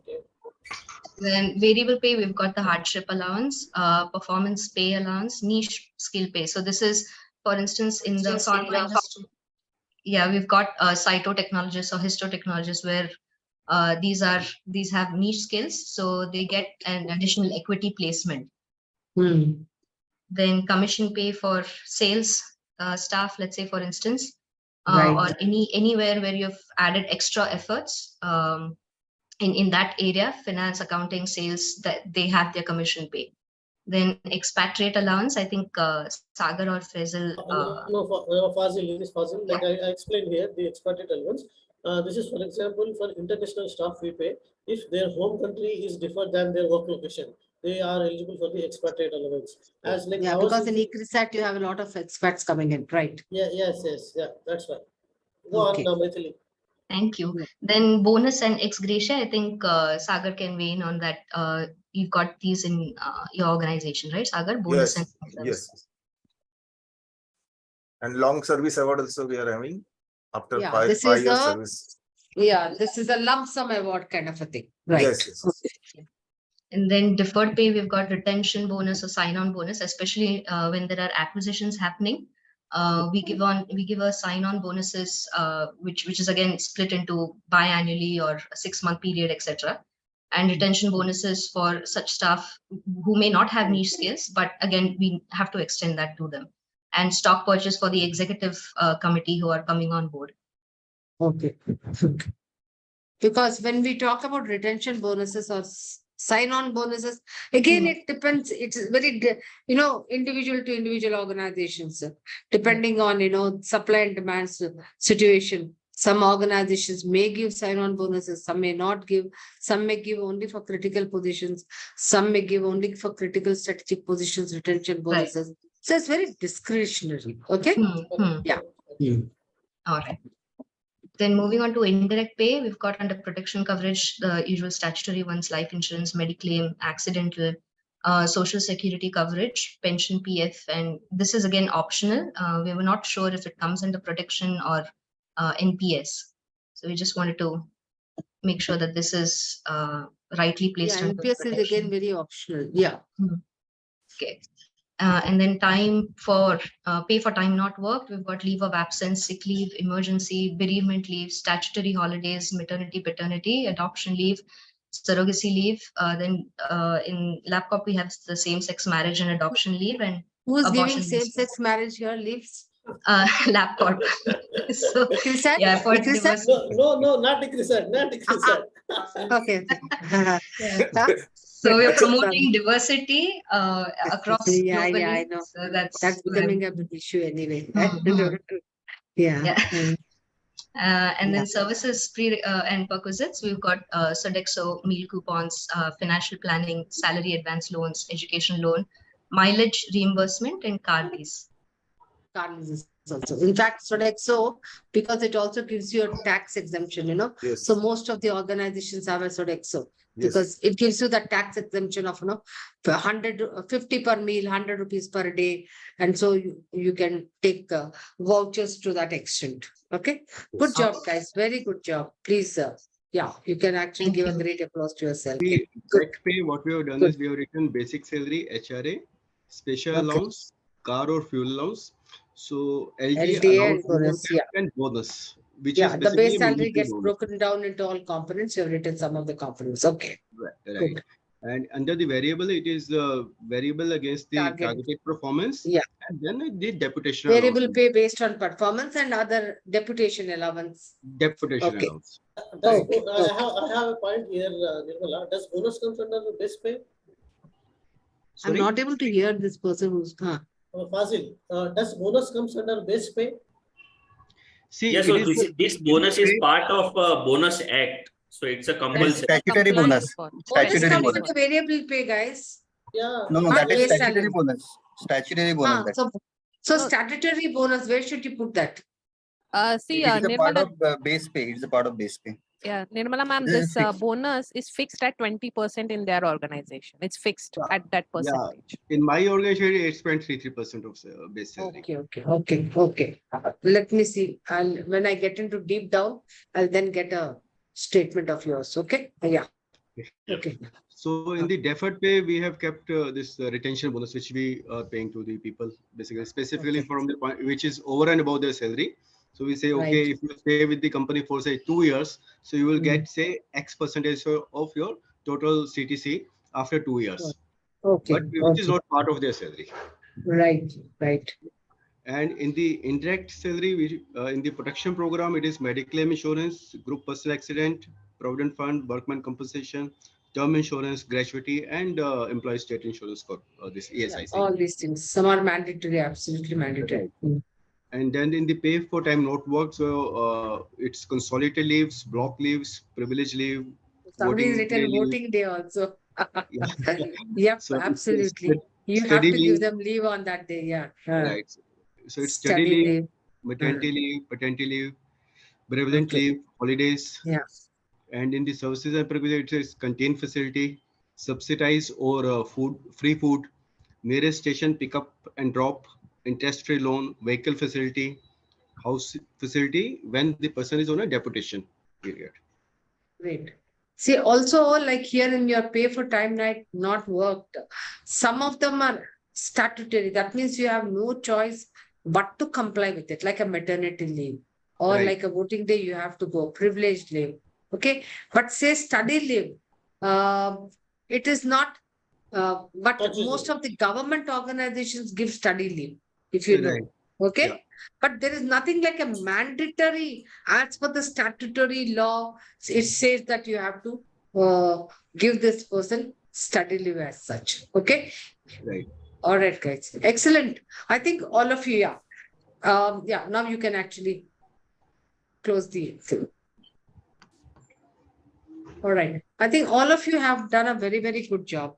Now, essentially, what we have done in this session is to understand compensations overview and to understand, hey, there are external factors for every industry which impact in such in a way. Okay. So the assignment which will be given to you is to understand not in general, but for your industry, what are those 1 or 2, 3 or 4 external factors which are actually impacting your compensation, which are influencing your compensation. And then understanding what are some of the ways, what are the kind of components for your own organization, and then why do you give them? Is it to attract, is it to motivate, or is it to retain? So this exercise, which will give you a very good deep understanding of how to really then strategize what is called the compensation strategy. Is it a performance strategy if I'm giving more of variable pay, or is it a retention strategy if I'm tending to have more of benefit strategies? So you can then decide on it. Okay. So I think all 3 groups have really done a good job. I like the commitment. So please keep the commitment going, because this was very, very simple. But as we keep progressing in session 2, session 3, they will be a little more complex, technical, okay? And it will be very interesting. So there will be a lot of value add. Okay.